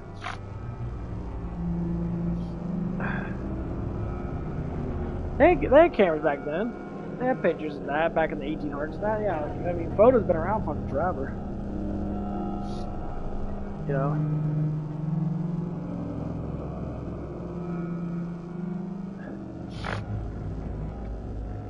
But when you look through all this stuff and that's like all conspiracy, you know what conspiracy is? A conspiracy is just something that's lost that hasn't been found yet. So they call it a conspiracy because they don't know 100% that it's real. It's just been lost.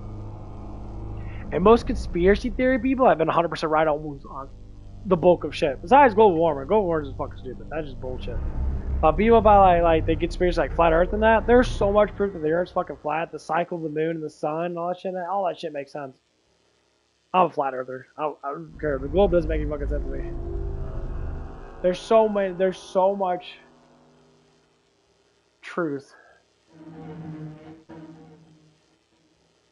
There's so much truth out there that people want to hide. Like they say, the sun purifies, the moon decreps. God made it like that. Bacteria grows more in the nighttime than the daytime. Why? Well, because you're supposed to shelter yourself from the nighttime because it's decrepancy. More bacteria grows in that because the sun's a purifier, the moon's a non-purifier. It's called recycling. Our world is a big recycle. Our bodies do the same thing. Our bodies recycle. That's why we constantly grow outwards. We constantly heal. What stupid.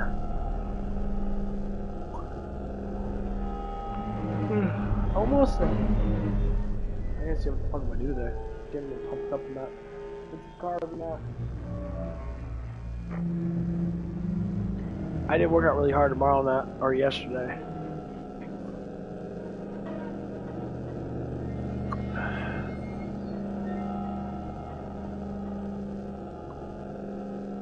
But I worked out early though, so I was just laying around and recovering. I gotta see what I'm gonna do. My arm's still fucking hurt a little bit, but that might still hurt. I don't know. Might do a little bit of this, a little bit of that. Yeah, my chest doesn't hurt barely at all. It actually doesn't hurt that much. I might do some chest today. Hit a bunch of chest. And see how I feel in that. If I feel good in that, I'll probably hit some arms tonight. I didn't do a lot of forearms yesterday. I got some 40-pound forearms. Yeah, how I do forearms? I put my arm on the bench. I get on my knees and I put my arm on the bench, and I lean my body forward in that so I can embrace my arms and not move so much. I put like pressure on my elbow on that and lean my weight on it. I take the weight in that. I take my hand in that and twist it down and bring it back up. Go. I don't do it in a fast motion. I do kind of slow in that because I don't want to fucking like rip my fucking arms off. Got up to 40 pounds. I did it, I think it was about 20 times. I'd say 15, 20 times. I don't remember. But I believe it was 20 times. 40 pounds, man. That's a lot of fucking weight.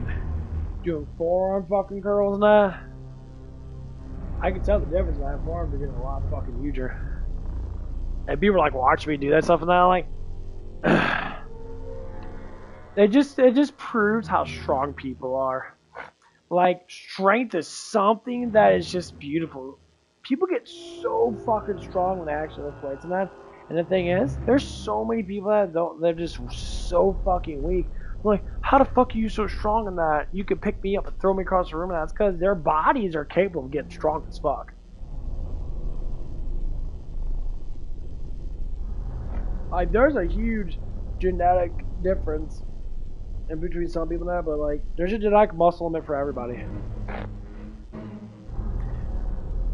When you start building up muscle in that, I say if you went from like a normal person that just like you're a dork, you're a nerd, that you have very low muscle value, like you have little spaghetti arms and that,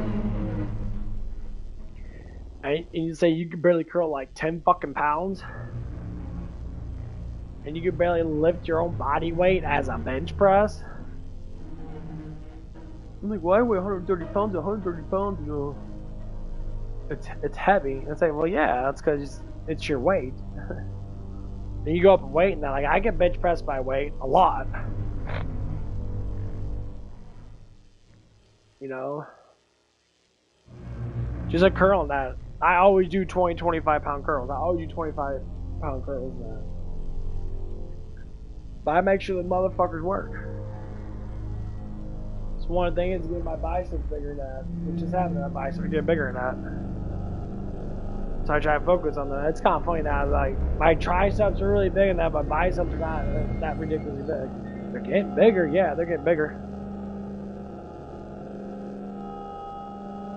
Just like my chest, and I try to focus on my chest, so I try to do cable crossovers, and that. I love doing cables. They work every single damn time. It makes you feel like Arnold. When Arnold was doing cable rows and that, you sitting like tightening up the pecs and that, and releasing that, throwing all the way back up and that, tightening the pecs and that, and tearing all those muscles in his pecs and that.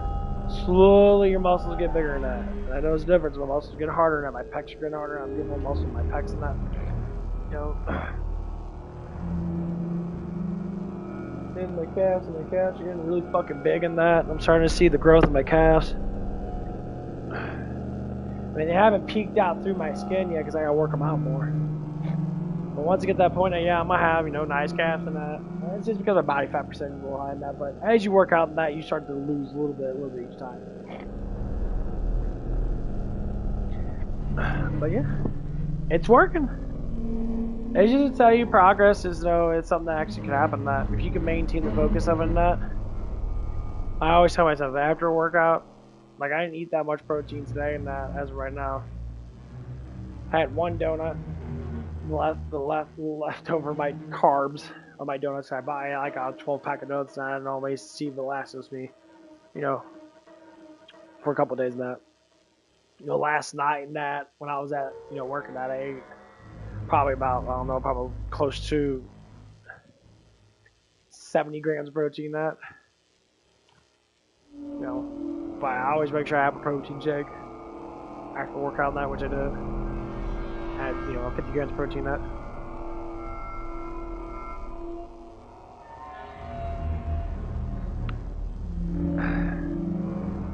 I had a good amount of food that day in that. Muscles are not as sore as that.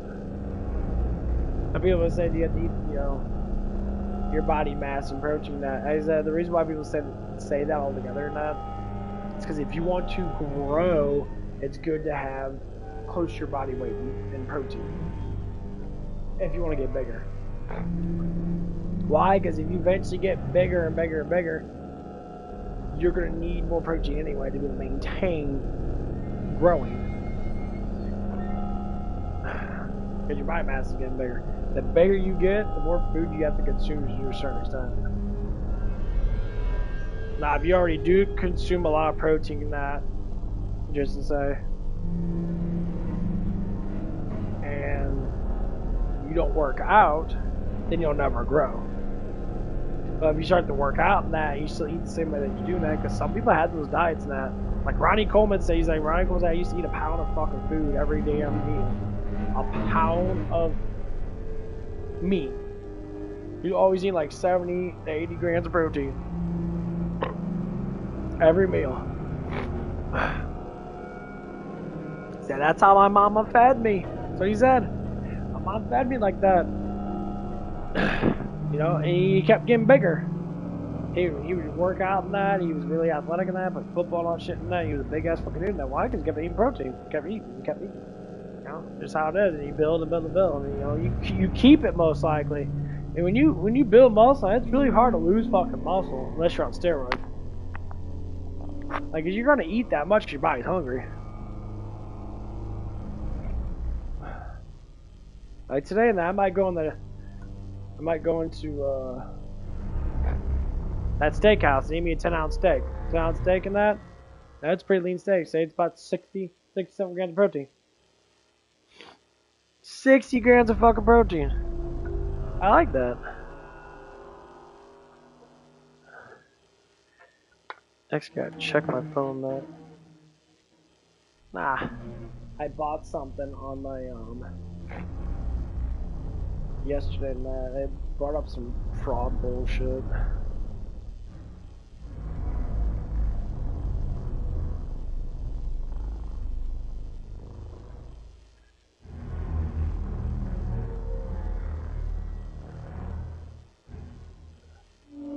Yeah, it's on the fraudulent internet. Says a part of the communion part of the screen we can change to mine. Please validate that you someone on your reservation following purchases. But yeah, if you do not respond to this.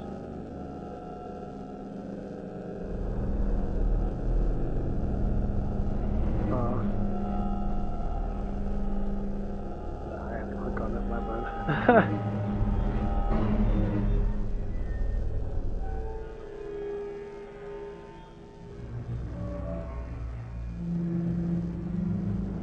I forgot how to click on it.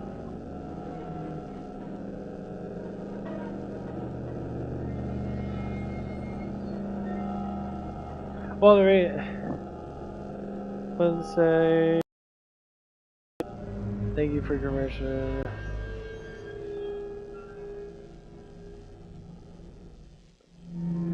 Okay.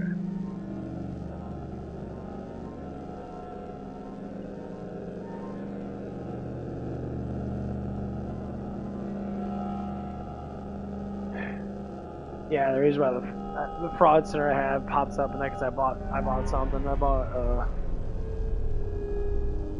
bought something of a sexual thing, and that it always pops up when you buy like kinky shit.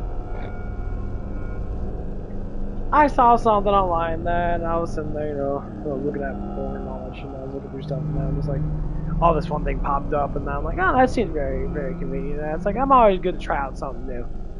Like, okay, I bought that. I bought things in the past and that weren't really the best. And this thing was, it looked pretty good. It's something, I don't know how it actually does work, and it looks like it's kind of annoying that, but supposing that, like,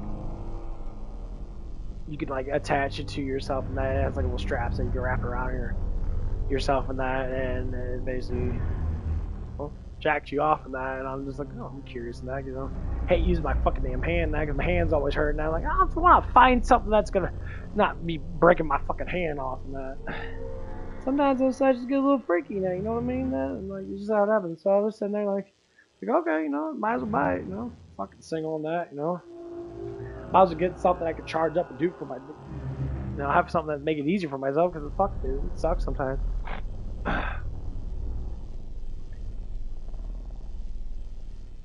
I was like, I want to try something out, Might as well. It looks pretty good in that. I look it up in that. I look at the videos and that of in that, or try to look up stuff in that about it. And we're like, okay.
We'll see how it works.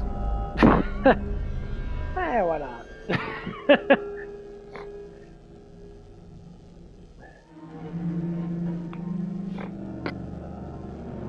I mean, I'll tell you what. The safest bet is to do for yourself. I'd rather, it was like a 70, it was like a 60 something dollar item. I said I'd rather spend $60 getting something that I can, do with pleasure myself rather than deal with a woman that I gotta spend thousands of dollars on to get it. And most times I would get it for free anyway.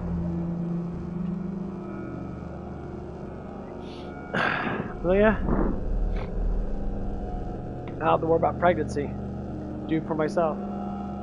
I said if it keeps me sane and keeps me from interacting, I'll tell you what, I'll tell you this.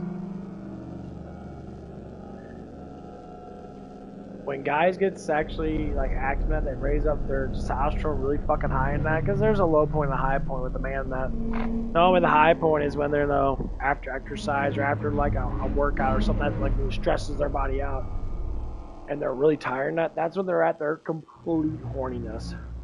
It's always at nighttime. Always give a girl a tip in that. I'll tell you this right now. Good tip for a woman in that. The best way to satisfy a man is at the end of the day when he's tired and he'll be cranky and that. You know, after his shower and all that stuff, to go down there and just blow him off. Just blow him off. Take that dong in your mouth and suck that motherfucker off till his balls explode. Why? Because that's when the man wants it the most, is when he's exhausted. He gets that final hoorah type of shit.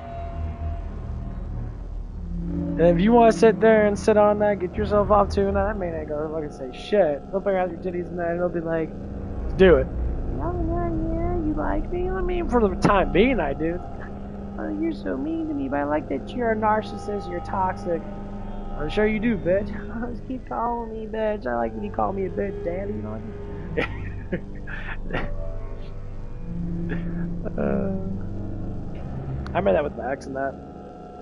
When we would do stuff and that, she'd always yell at my fucking name. She liked it then, you know. She never yelled at anybody else's name, but she made sure not to do that because it's stupid. I think Max really was into me in that. She really liked me that. I think she was really kinky in that. And then when she started realizing that she was, I mean, I think that she really liked me in that. She was trying. And then she cut it off after like a month, like it wasn't even something wrong with it. Like, chill the fuck out. I come to your house to get to know you and that, and move slowly and that. Like, yeah, we move in a hurry anyway and that, but like, you were moving really fucking fast. You were like torpedoing this fucking relationship, acting like, you know, 3 months went by and I got married you and shit.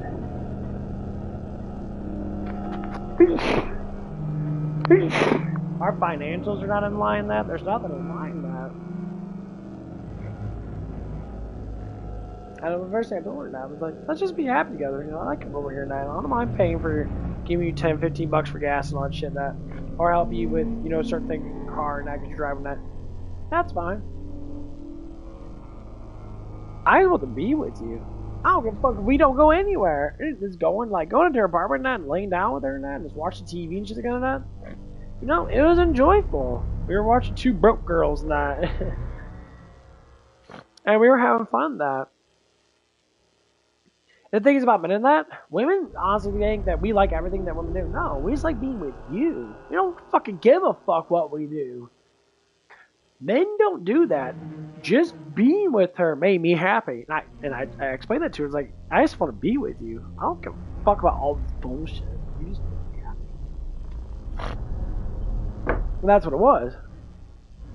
I said, what more do you want from a man than just to be happy? I like being, when I see you, that makes me happy. When I see you naked, that makes me happy. That makes me horny, that makes me happy. That. But when you start to go into your fantasy mode, now you're thinking like, well, you should be like this, you should be like that. I was like, well, I have to be like anything. I'm just happy with who you are now. Like, I like you for your bad and your good. And I have simply told her that multiple times. That I tell every girl that. When I'm with you, I'm fucking with you.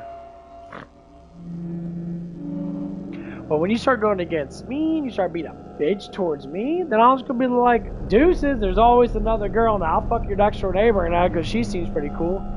Oh my god, you wouldn't do that to me? Like, deuces, bitch. I'll walk straight over there, knock on the door, and I'll be like, yeah, I'm single. It's like, oh, come on in, what happened? I go through all the whole emotional bullshit again.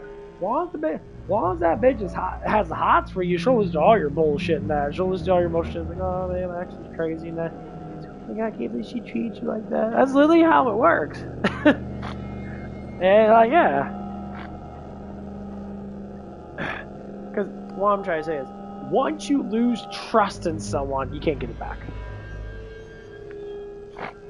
This is what I always tell people. Tell me what's on your mind. But make sure it's realistic. And the fact is, sit there and take your partner's opinion and make it matter. I'm actually only mad about what she thought about life. she can give a fuck what I thought about life. I said, you know, my life is better than yours, and I'm better than you altogether. Maybe you should take fucking notes and start doing things according to how I do things, because your life will be better.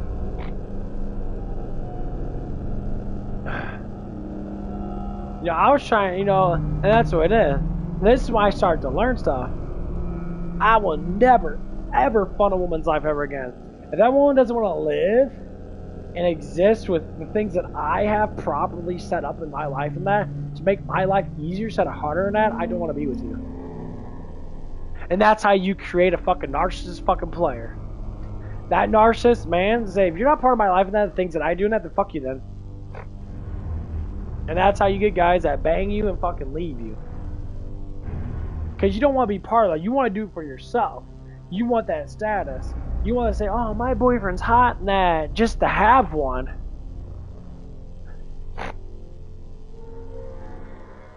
And the sad thing is, that's what it would have been.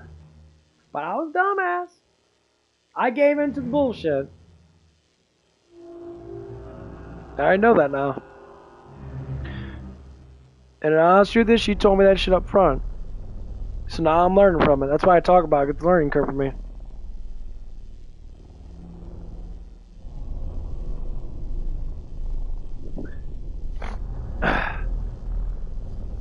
And I have to say, I learned a lot from it. Once a hoe, once a cheater, always a cheater, always a hoe. I stand by that model 100%. You can't change a whore from the streets to a wife in the fucking house. They will never be wives. They will never be good wives. They will never be a family woman having children, take care of shit. That they will never ever be like that. So you treat them like they are a hoe. That's why you stay skinny and that. That's why the ass is always fat. That's why you always. And they tell you this shit up front. They're like, oh, I'm worried about how big my boobs are, how perky my boobs are, and how perky my butt is. And that's why girls get their ass. That's why girls get ass fucking silicone ass cheeks and silicone tits and shit. Because they're from the streets. They have to keep up that appearance because that's. A woman ain't worth anything if she can't have kids. Okay. Sorry to say people that can't have kids, but that's what your worth is. If you can't have kids, then what your worth is sex. It truly ain't your personality, nah, because men don't give a fuck about women's personality that much. We listen to you, we understand you, we love you, we'll agree with you with the things that you like, and that, of course. But when all else fails, the first thing a woman will fucking tell you that. The best way to get a guy's attention in that is our bodies. And bitches bitch about it, but they know it's true. That's why the titties are always showing up. That's why they always wear tight-ass pants and that. You all do that because you want fucking attention from the males. And it doesn't even matter if you fucking accept it or not. You still want that validation. I go to the gym and I see this shit all the time. This is how I know. I love experimenting with this shit. So I sit there and I'll find a girl I'm attracted to. I'll look at them. I'll glance at them. I'll let them know that I'm giving them attention. I won't say that to you. I'll just look at them. Look at them that, and I'll go for my workout. I constantly glance at them. I'll look at them throughout the time I'm at the gym. I think I'm a pretty rather good-looking dude in that. So I can look at a girl in that, and all I can know is like, oh, why is he looking at me? Why is he looking at me? They might think it's creepy in that, but inside their mind now, they're probably like looking at me now. Whatever it might be. It's like, oh, he's pretty stacked, and it looks like he works out a lot or whatever it is. The first thing they're gonna look at, they're gonna look at my face, they're gonna look at my body. I can't say, oh my god, you're objectifying me because you're looking at my face, looking at my body, that's all you care about is my body. Yeah, you bitches do all the damn time. Men do it too, but women love identifying men. So they'll check me out from head to toe. They'll check out my butt, they'll check out my arms out, they'll check out my shoulders out, they'll check out my pecs and that. They'll check out my forearms out, check out how big my hands are now, they'll check out how pretty my face is now, check out how nice my eyes are now. They'll look at the whole fucking package to identify, yeah, that guy's a good looking guy. They always will. Same thing with guys. Guys do the exact same thing. We check out that motherfucking package. And yes, we do. And we check it out 100%. I will look from the top of your head to the bottom of your feet. And in between, if I like it or not, that ass is fat, stomach's, and a good rate of skinniness and that, and then tits are fat. However big they are and that, they gotta have some fatness to them, that jiggle to them or whatever and that. And that's how I identify when I look at you anyway. Girls want to say, oh, that's just objectifying. You do the same thing too. And they bluntly just talk about, oh, there's a guy with a six-pack and that, big muscles and shit. Oh my god. They get all like hot and bothered. But when they're dating fucking Oompa Loompa fat motherfuckers and that, they get fucking all like emotional and that. It's like, oh, he's trying. Huh? Yeah, he's trying alright. He's trying alright with eating those bonbons and fucking Twinkies and shit. But I know where your mind's at. Your mind's thinking about fucking not me bending you over, having a hot dude bend you over. That's where your mind's at. You don't care about oop, look, fat motherfucker you're with and that. You can say what the fuck you want to say. You're all lying. You're all lying. You lying so damn much and that. I've been in these situations so many damn times in my life and that. When women will literally flirt with me, when they have boyfriends and husbands and that, have kids and shit. I remember this one girl that I used to work over there at White Castle and that. That's when I started streaming. I actually got fired because they were saying a bunch of bullshit and that. And they're like, oh, you used to have the stuff you're streaming. Like, yeah, it's called freedom of speech, bitch. Why the fuck do you care about what I have to say? Well, because you're lying about it. I'm like, how's it a lie when there's no proof of the truth to begin with? Well, there's eyewitnesses. The eyewitnesses still hearsay because there's still not enough proof in that. You don't have actual proof of anything because I didn't say nothing. Something happened in that. Man, one of the girls at White House and that. She was fucking hot. I ain't gonna lie. Like, my God, like I would bang her. Like, she was extremely fucking attractive, and she knew it too. She knew the way she shifted that ass and that, the skinny ass stomach and that. She had nice little C-cup boobs and that. And she had a pretty little face and that. She was fucking hot. And all the girls fucking hated her because she was just fucking damn. She was fine. So I started like sitting there, and we started talking and that. You know, we got to know each other and stuff like that. And one day we were in the back. She was doing dishes and shit. I started doing dishes with her, and I was like, oh, I get to know you now. I want to talk to you now. You know, I don't know you that well, man. Tell me about yourself now. And she just went like gas, talk about this, and I was like, oh, you working here? I was like, oh, I'm working here, blah, blah, blah. She told me about her marriage and all that shit. Now, women love talking about their fucking selves. Talk about their life and that. If you just listen, women will talk about all their life and all that stuff, which is good, you know. That's how you get to know people, man. So she was talking about her stuff. And it's like, oh, you know, did you go to college and that? She's like, yeah, I went to college and that, blah, blah. And then she mentioned, I remember this because I talk about it quite a bit and that, but it's a good experience in my life and that I started to understand how women work. And then she started talking about the way she looked. She says, oh, I used to look the same as I was in college and all that stuff and that. I looked there, I kind of like didn't say nothing, like, I'm not really talking about that. Like, how much confidence you have in the way you look at that. You probably look at yourself every morning and you're like, I'm so hot. Yeah, I'm sure you got a simp of a fucking man, too. That man be busting his ass, we got a lot of money in that. You got a bunch of kids and shit. And she says that she's conservative in that. I meant you conservative in that, but...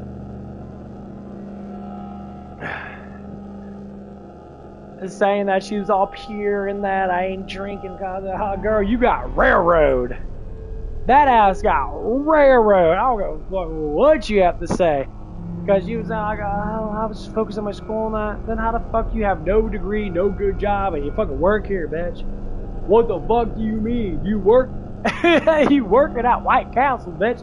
You went to college for a degree? No, you went to college to get fucking wasted and get fucking... If you didn't get fucking drunk, you probably drink a little bit of that. But you went there to get that ass flat. How you think you met your fucking husband? Ass got flat by multiple fucking dudes there. You're lying through your fucking AMG. How do I know that you're lying that? Because you're talking to me and you're starting to flirt with me. Why the fuck you talking about your body towards me? I work with you. I ask you questions just to get to know you because I work with you. Tell me a little bit about yourself. I'm really hot in that. My boobs are nice. What the fuck? That's how you can tell. Number one, women that are not attracted to you don't talk about their bodies at all. They don't talk about how hot they are and that. They will do nothing sexual with their body at all. Nothing. Because they're not attracted to you. But if they are attracted to that for some reason, oh, it doesn't matter. They're married. It doesn't matter. They have 15 kids and that. At least women nowadays, they always would do something. They would dress a certain way. They wear tighter clothes. They push up their boobs more. They wear sexy, like, fucking, like, underwear and that. And they know that their underwear show. They know that their little butt crack showing that. I ain't gonna lie, I remember that. I remember. Like, that girl was sitting there, her shirt was all hiked up in that a little bit. And this woman wear lingerie and like designs that where you like literally see through, because there's just designs in that, you know, that showed off skin in that. And she literally wear lingerie underwear to fucking work. And don't tell me that she ain't no fucking damn hoe. How the fuck you gonna disrespect your man wearing something that another man can see your fucking booty cheeks with? And you saying that you ain't no damn hoe? Yeah. You a fucking hoe. You a street hoe. You might be cool, you might be conservative. There's conservative hoes out there, I know. Their minds are cool and that, they're more logical than emotional. But a hoe is still a hoe. You're not trying to get male validation in that. When you try and get male validation, like the way you dress, you want makeup excuses to say, I don't need to I wear gym attire and that because it's gym attire. No. If you're not feeling shy or feeling uncomfortable by taking those pants out right all the way up in your fucking butthole to show off your booty cheeks and shit, bitch, you know it's uncomfortable, but you do it because you want attention. That's it. And you don't want every man's attention, you want that specific man's attention. That's why you do it. And don't lie, because you're full of shit. You bitches are fucking crazy now. A married woman with 3 fucking kids, trying to say that she ain't no damn hoe. You flirting around with me, bitch. You are a hoe. And then the thing is, when I called it out, she went super defensive mode. She said, well, I'm married now. Like, that didn't stop you to talk about how big your tits are towards me now. Well, yeah, why don't you go tell your man that you're hitting on another dude at fucking work and see how that motherfucker will divorce your fucking ass. But what the fuck, bitch? And how much you gonna blame it all on me and say, hey, bro, I'm just the messenger. It's like off Meet the Spartans when that one black guy, was it Keenan? Was sitting there, like, making out with Lee Nice's wife and that. He's like, what the hell is going on here? He's like, bro. He's like, oh, he got on the me now, bro. Your wife's a hoe. That's basically what it is. He's like, bro, your wife's a hoe. And Lee Nice is just simping.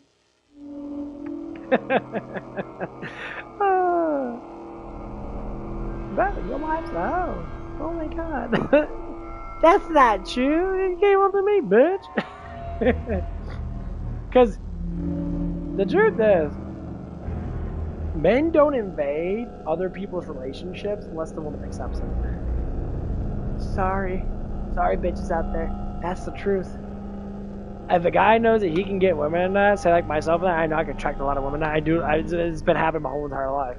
I can talk to any girl that I had the past like relationships with, and that I promise you, the bulk of them are gonna be attracted to me. The bulk of them are sitting there and be like, "Oh, I had the hots for you now." I only had this one girl named Veronica, Vivi. I call her Vivi, and I know I actually saw her up at White Castle when I was working up there, and she talked to me out for her and that. She had big, huge titties.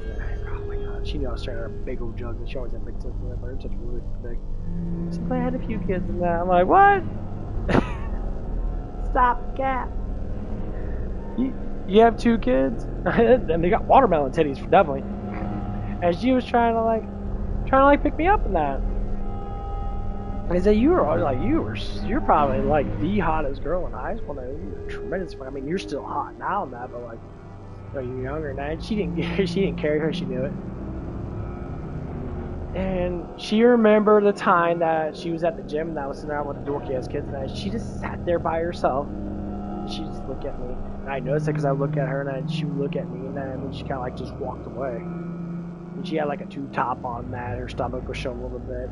Fucking fat, perky titties and that. She was fine as fuck. I think she was like 17 when I was like 16. She was a year above me.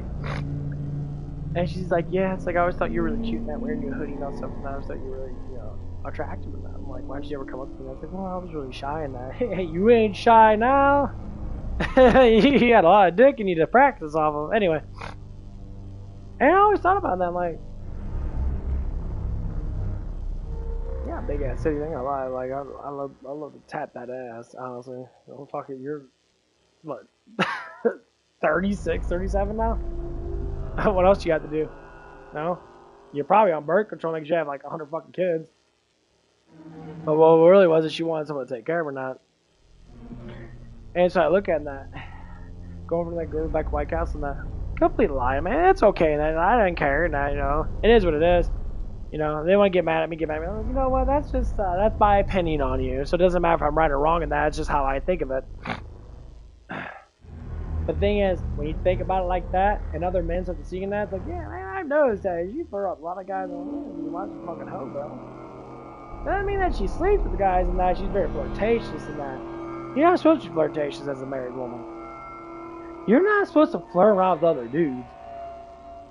Never.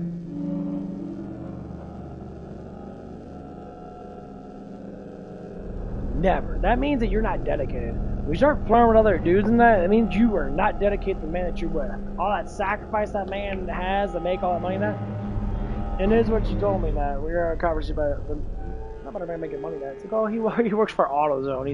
He's a manager at AutoZone and that, so he works like 50, 60 hours a week and he's never fucking home and that. So you getting a little lonely now, is that what it is? That pussy get a little upset because he can't get the D. And your man comes home tired as fucking that. You do whatever you can to make it comfortable now. Like, I'm so hot now. Why doesn't he fuck me now? The man's fucking tired now. Well, it's your matter now. You don't make me be up and at him now. That's how men are. Like, every time I hear a woman ever say that, this is how men are. No offense, bitch. You stupid and shut the fuck up. Cause number one, yeah, that's why you don't have a man. Which I'm sure they're probably divorced now. I'm sure she probably ended up sleeping with someone. Or did something stupid. The man caught on. Why you flirting with other dudes and that? Oh my god, you don't do that. They're living all the man's like, nah, bitch, I'm fucking working on trying to supply this family and that. Give me this luxury house and shit. Get all this luxury crap. And you're sitting there, yeah, I don't give you a lot of attention to that because that's what you wanted. You want me to work and bust my fucking ass and make $150,000 a year and that. Then that's what you wanted. I'm doing it for the family now. What are you doing? You're sitting there bitching and moaning that. Get the fuck out. For the streets. That'd be funny if I met that girl nowadays. It's like a little while ago now. This back in, she's a little bit younger than me, I believe. I think I was like 30. I was turning 30. And like, I feel funny if I met her out of nowhere now. She's like, I remember you used to work with me. And I was like, oh yeah, you're that one hot girl with a fat ass and that was trying to flirt with me. And she's like, well, I'm divorced now. Like, I'm sure you are. Well, yeah, be so mean now. Mean is the fucking truth. What the fuck do you mean? You're fucking hitting on me in that. No, I wasn't. That's how hitting on. Yeah, it was. If you talking about your titties and talking about how hot you are and that, you're flirting around with me, bitch. Get the fuck out of here. Any woman, any woman that wants to get close to you and that sits there begs for fucking attention for you and that. And it's not saying that they're attracted to you, they just like attention to that. But when they do it often and they like it and they endure it, they attracted to you.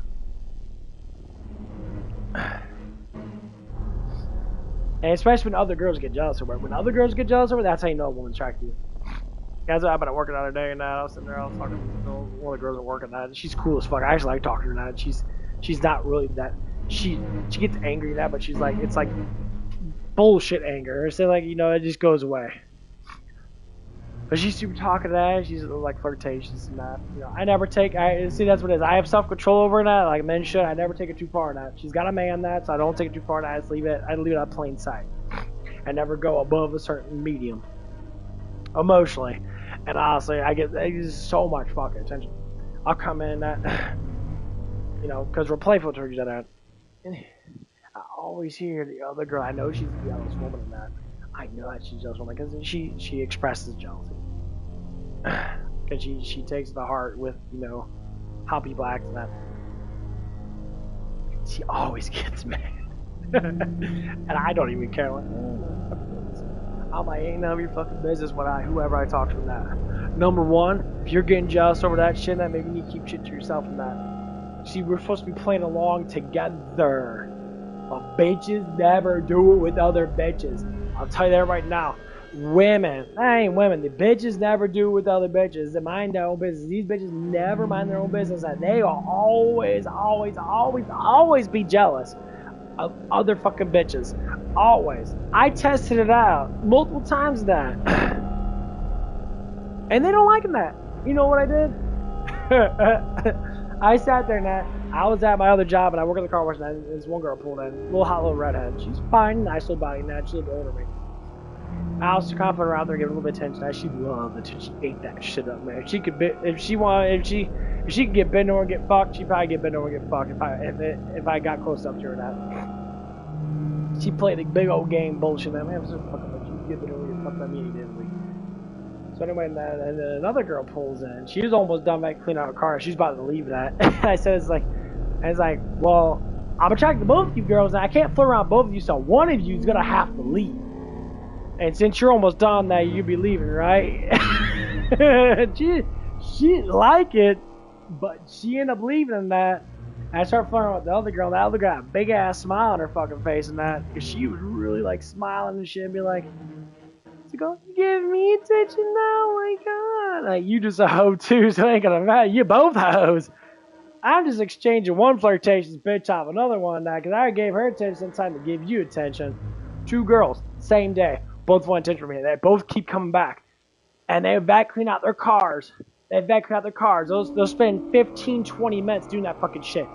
And they wear Pacific clothes, that little shorts and that. They have little shorts on that. They wear their little tank top and shit, and they always be coming back. Sitting back, clean out their car. And like it's cool that you got a car wash and that. Every single time. They were waiting for my ass to come out there and flirt around with me. They're waiting for me. They're expecting me to do it. I'm saying, shit, bitch. You might as well start paying me. It feels like you're just want me to offer you fucking shit and that. You might as well start giving me some damn money in that. Start tipping my ass, because this shit's not going to be free forever. I'll give you the tip when you want the whole thing to the balls. That's what it is. You get the tip. If you want the whole thing all the way in, you baby, you better start fucking paying for that shit. Start throwing out some of that cash, because, you know, this man ain't gonna keep giving shit out for fucking free. I'll tell you to fuck off. Which I've done it multiple times. Same rotation of women now. I always see then some new girls coming in, and this one black girl came in. I ain't gonna lie, she came with her friend. That she come to the off and on. She had no bra on, and she knew it. She literally woke up that morning that she was driving probably her fucking man's car or whatever, and I had no bra on. Big ass fucking titties and that. She was rather fucking hot. She was a black girl and that. She looked fucking good. Big, huge double D's and that. No bra on, nipples poking through her shirt and that. And I just could not stop staring. I was like, my God, you got some fucking big ass watermelon titties. And she knew too, because she kept on smiling at me and that.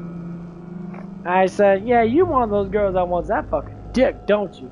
You don't walk around with no bra on in public and have your nipples poking through your fucking shirt. You can see them too, because you don't want dick. Yeah, you want that dick.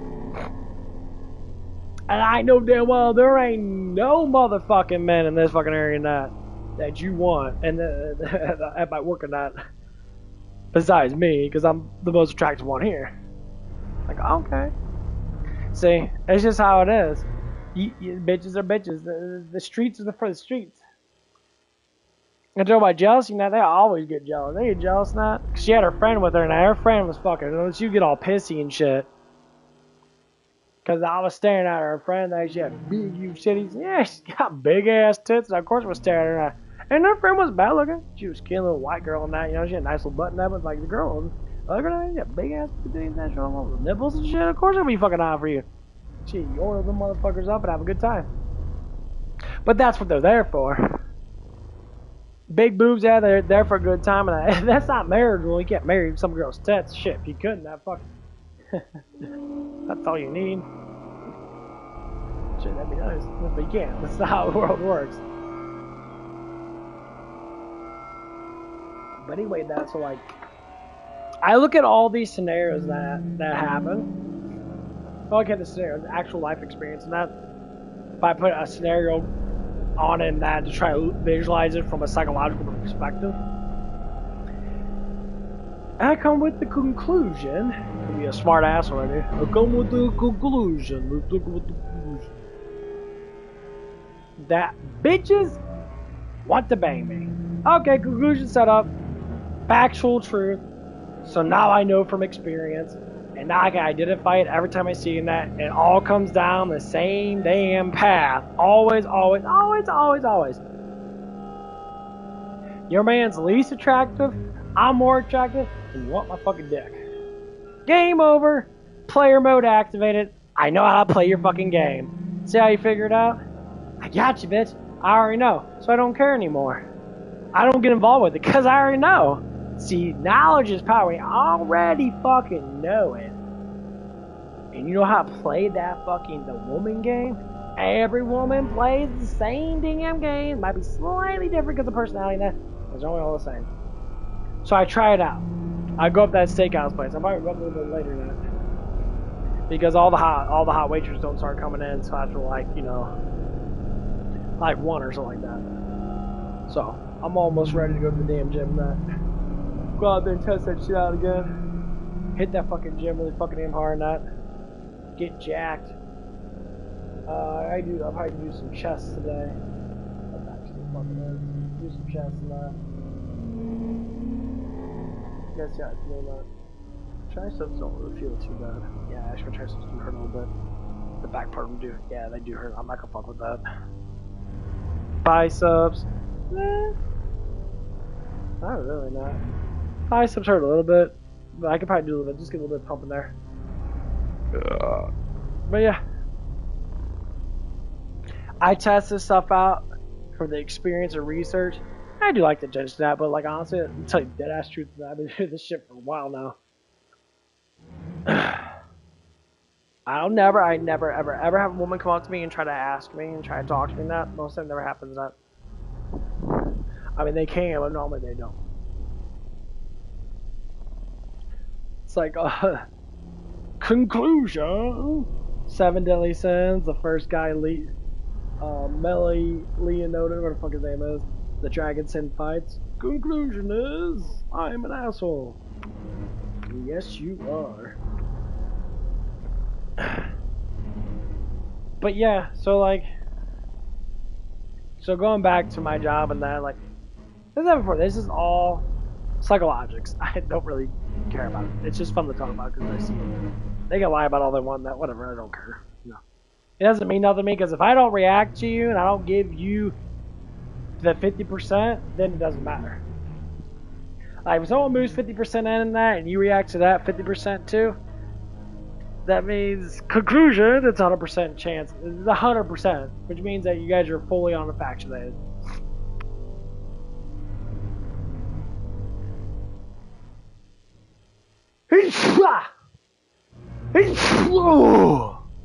Jeez. Because it all starts with getting to know people and that. And then once you work with someone that, especially someone like me and that,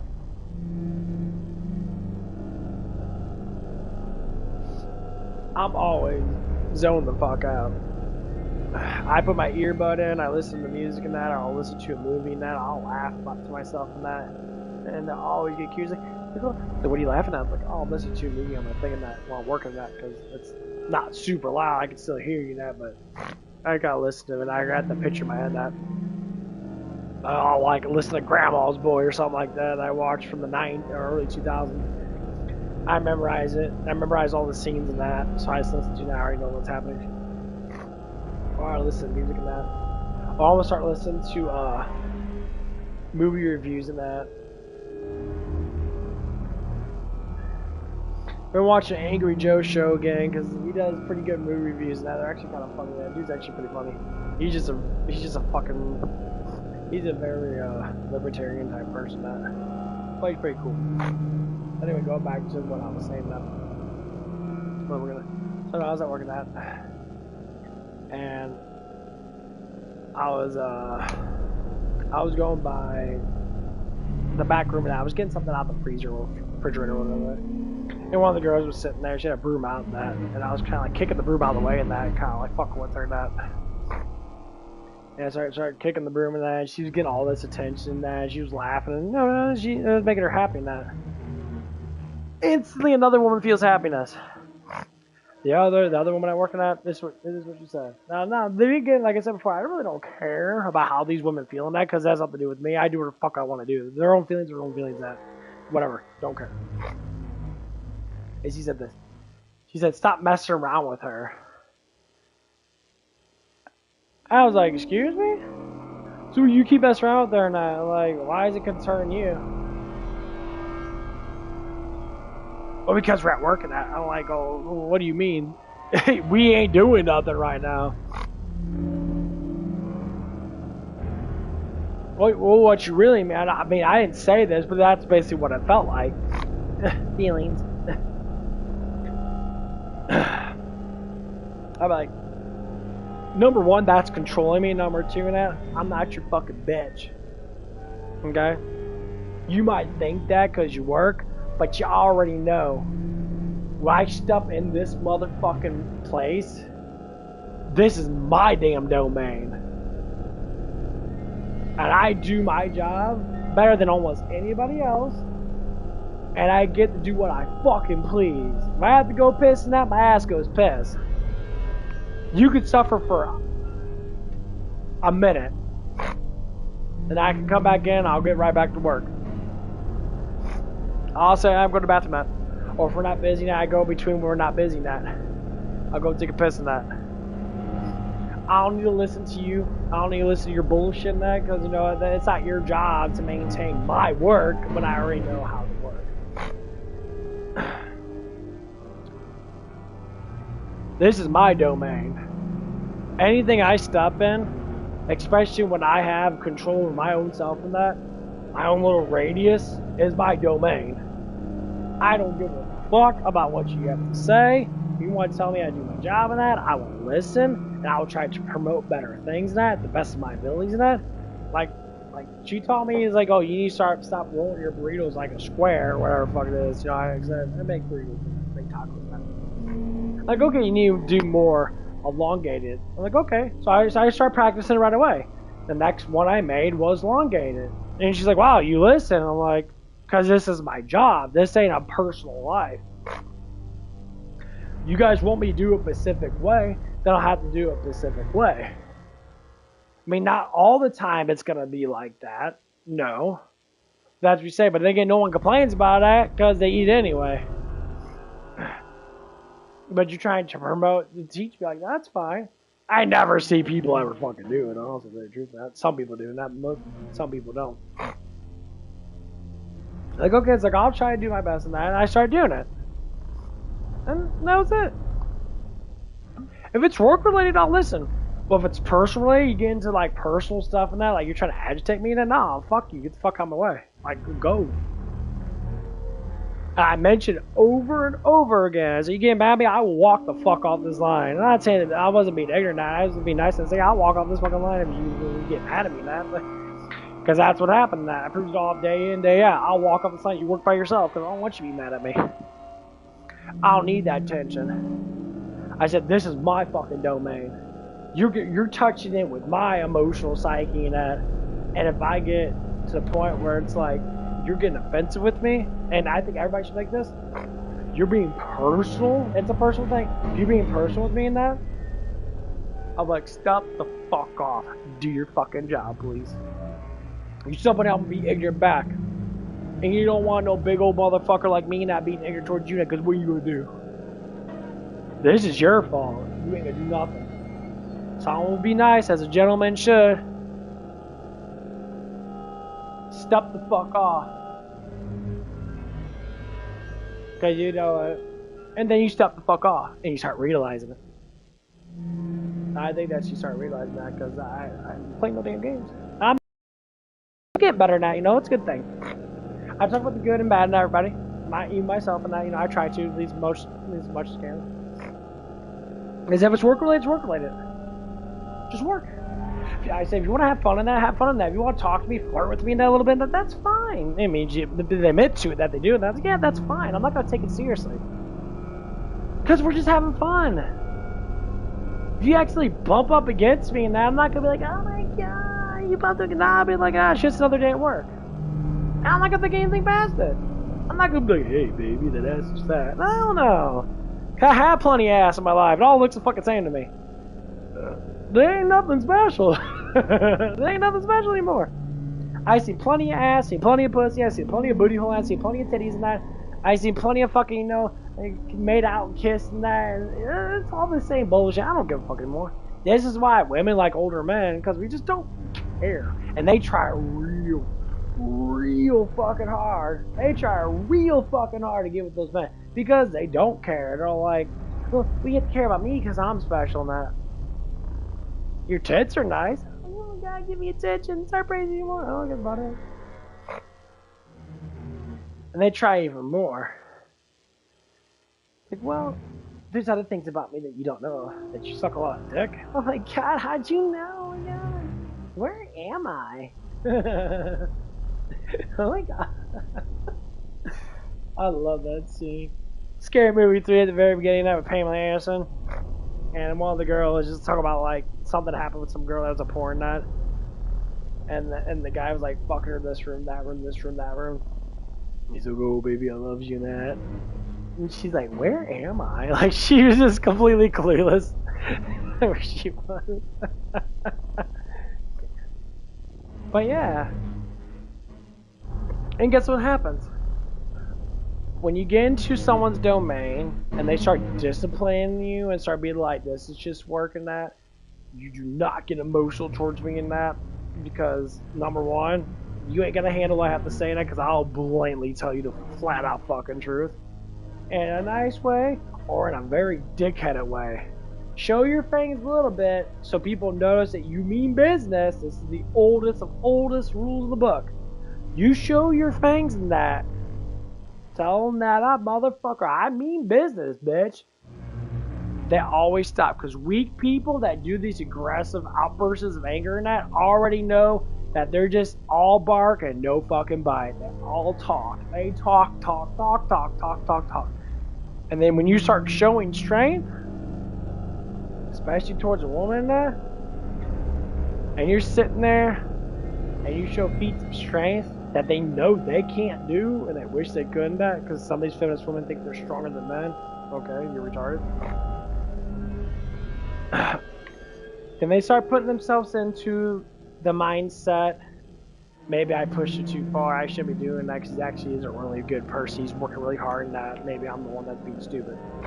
If you could do that, that's good.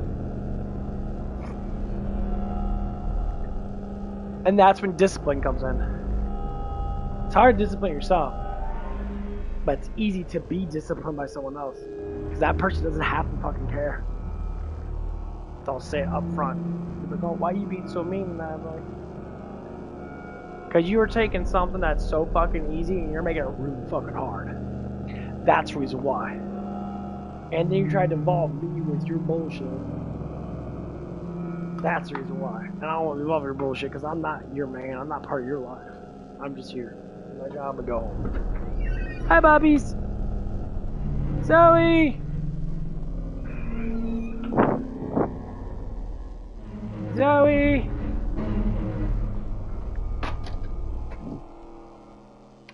I got her mud dauber, bitch.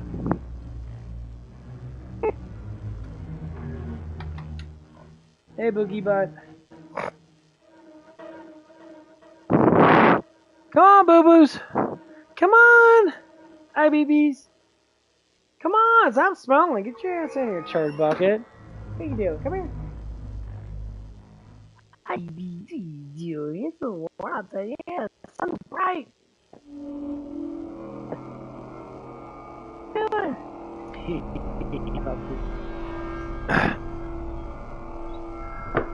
Man, I wish I had a fucking door that actually worked.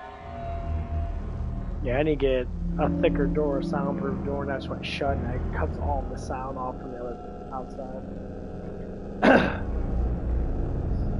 But yeah, and that's what you do in that.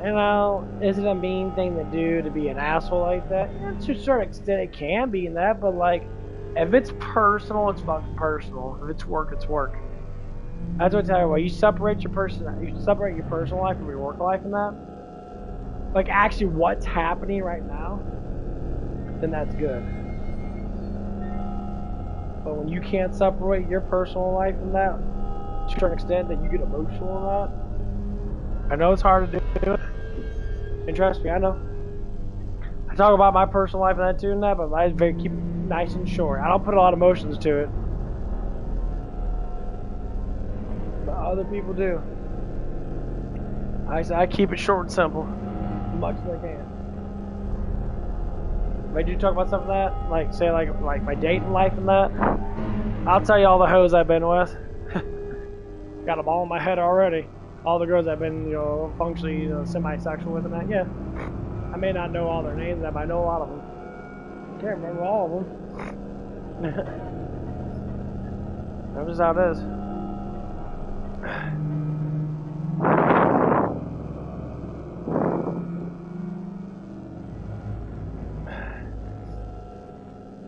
I can talk about like the best tits I've ever seen in my life.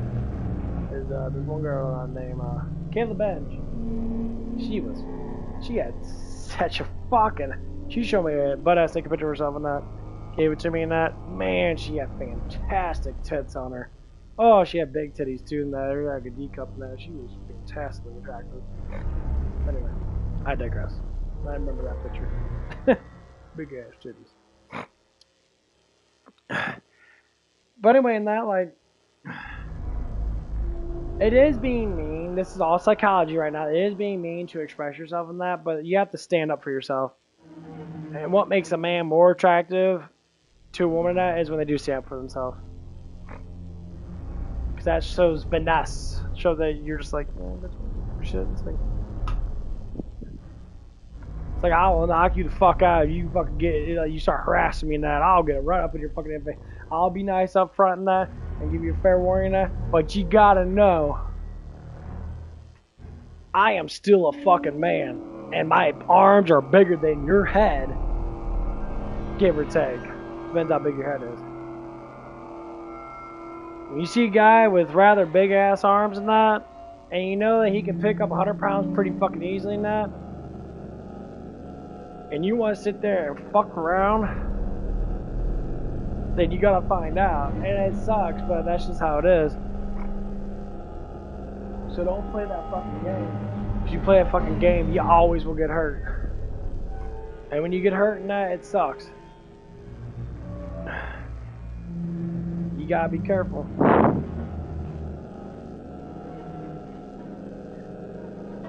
As a man, I don't like being like that. I can't do it. I don't like being a fucking dickhead and that.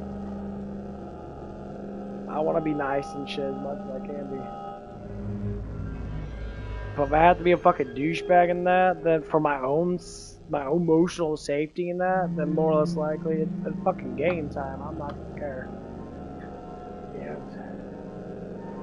Need a big old pump in that. Man, you got a big ass arm, bro. That bicep's getting big as fuck. Yeah.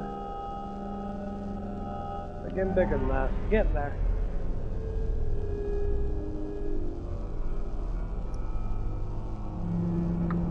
Oh, man.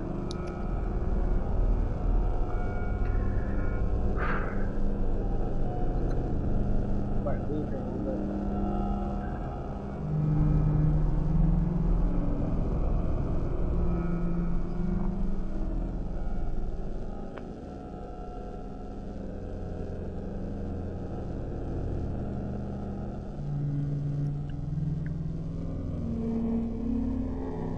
Always pick out your teeth.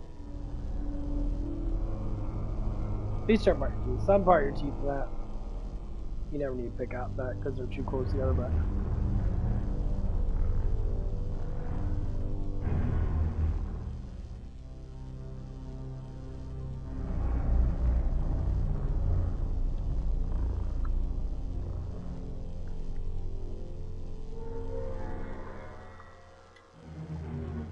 Hey, pick your teeth out, you rinse out your fucking mouth. I think I'm almost ready.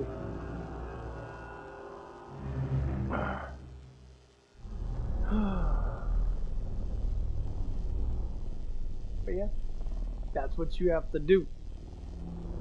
To maintain your sanity, man, you gotta go through life and that, you gotta start pushing through the bullshit.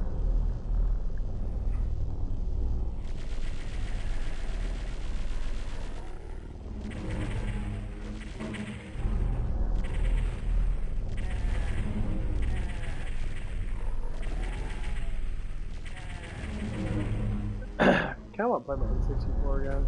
I got fucking Duke Nukem in there now.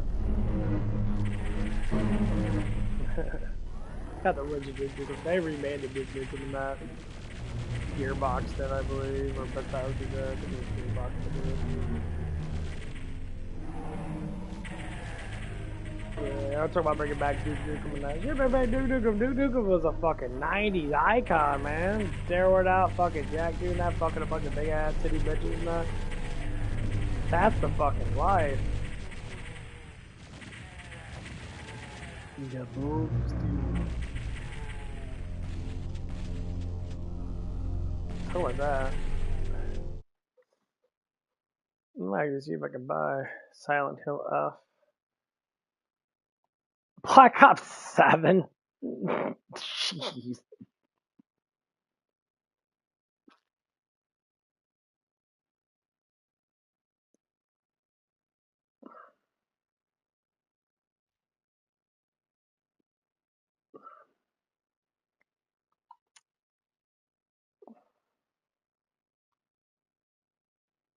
What the fuck is this?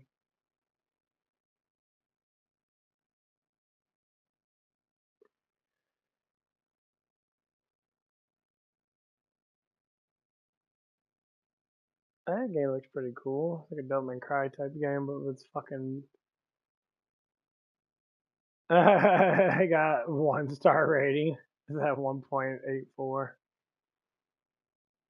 It says unleash the power of charm and combat and the breathtaking anime RPG. The fuel destiny, the magical world now blinking through the anime girls and advocacy of the epic action RPG. The beauty meets bravery as Durham's Guardian Access team of Josh the anime horror Colossus Gloom.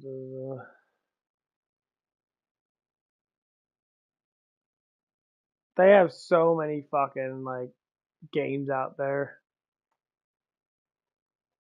Hot Blood. Oh my god, this shit looks terrible.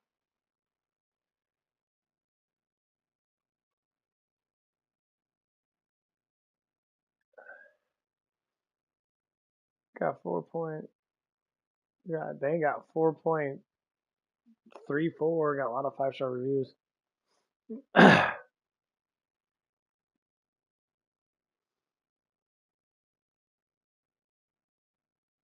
Oh, this shit's so weird.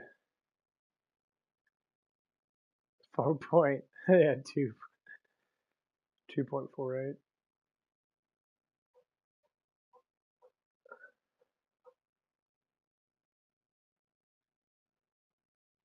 I might buy this one. Let's see.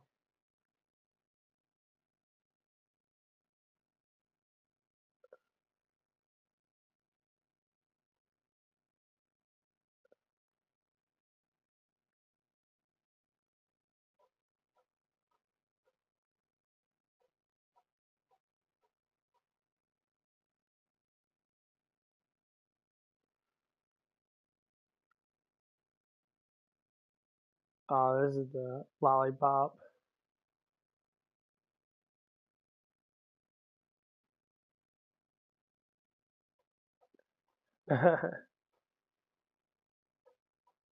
This game's actually pretty fun to play, the lollipop shit.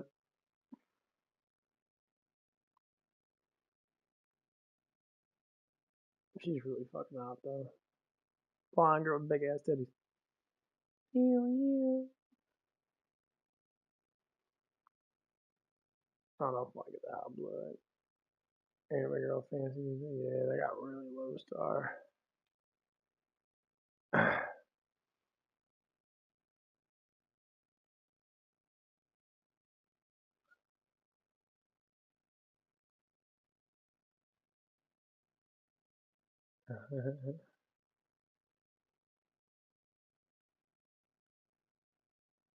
Yeah, Call of Duty's so fucking dead right now.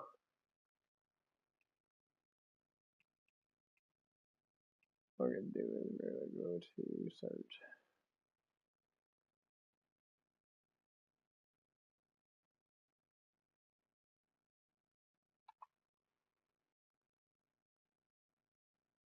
There's no Duke Nukem.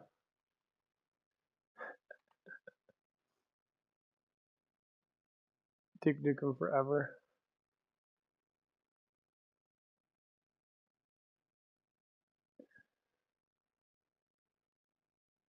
Oh, you can't even buy it anymore.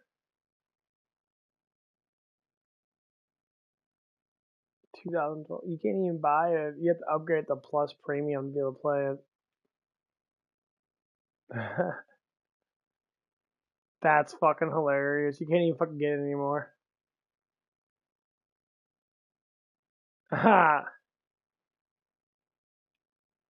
That's fucking hilarious.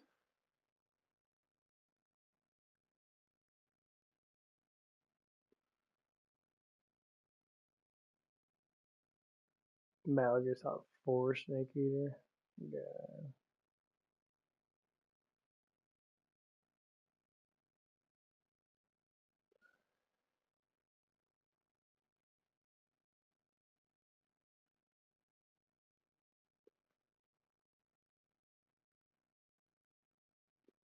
Super Deluxe Edition. It's $130. My God.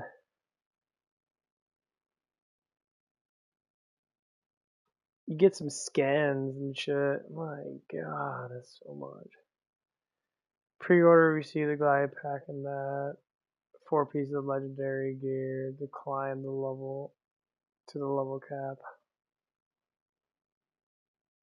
Yeah, I might as well pre-order this bitch though. Yeah, that pre-order thing's gonna help out a lot though. You only get pre-orders every now and again. I'd rather just pre-order it right now. 3 days.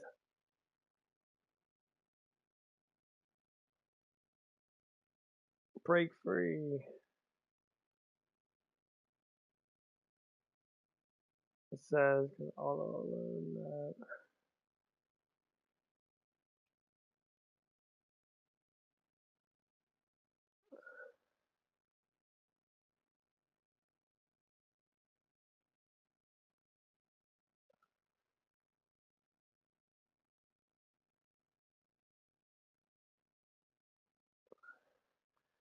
Says pre-order Borderlands 4 receive the glide glory pack. Features 4 legendary pieces, 4 legendary gear for the climb to the level cap. 1 Vault Hunter head skin, 1 Vault Hunter head of both usable for all Vault Hunters.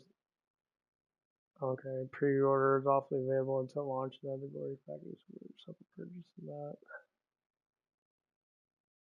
Transaction and badass weapons. There's billions of wild, dangerous weapons in that. All new plants ruled by those tyrants in that clash. Double jump. Okay, here's what it is. Move across Borderlands like never before. Double jumping, gliding, dodging, gripping, and more. Dealing death from every direction. Explode each encounter with devastating action skills in that. Craft the perfect build of trees in that. A deep reward loot. Fight solo with co-op. Less borders, more land. Free to explore the vast and dangerous world rifle.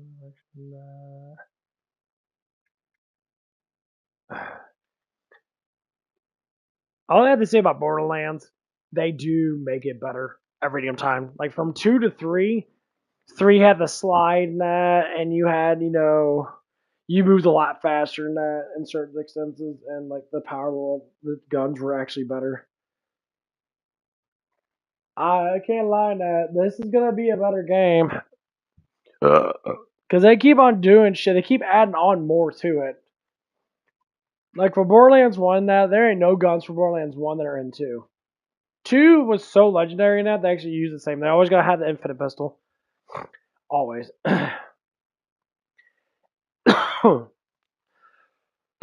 Infinite pistol is probably the damn good gun to get from the beginning. It works better with people with really fast fire rates and high pistol damage. So infinite pistol's always been good. You have high ass fire rate, and that infinite pistol is fucking with time.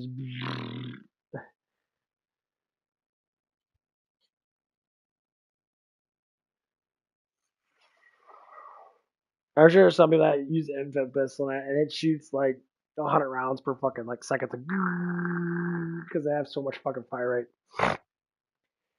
Woo! Dang guys, I'm getting pumped up. Food's digesting. That's what I'm waiting for. I hate going on a full fucking stomach. Full stomach sucks dick. No one likes that shit. Break free. 3 more days. It's gonna go by quick. So I'm working today. I'm off the next 2 days. It comes out on Thursday at midnight. It says 10 hours and 40 minutes. So it's gonna come out 1 o'clock at midnight.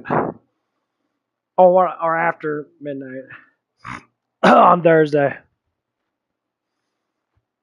And fuck yeah, I'm gonna play the shit out of that. I can't wait. It's gonna be fun. I always like Borderlands. Always. Anyway, I'm gonna get the fuck on that. I just want to purchase it because I need to pre-order that before it gets too late so I can get that gliding pack.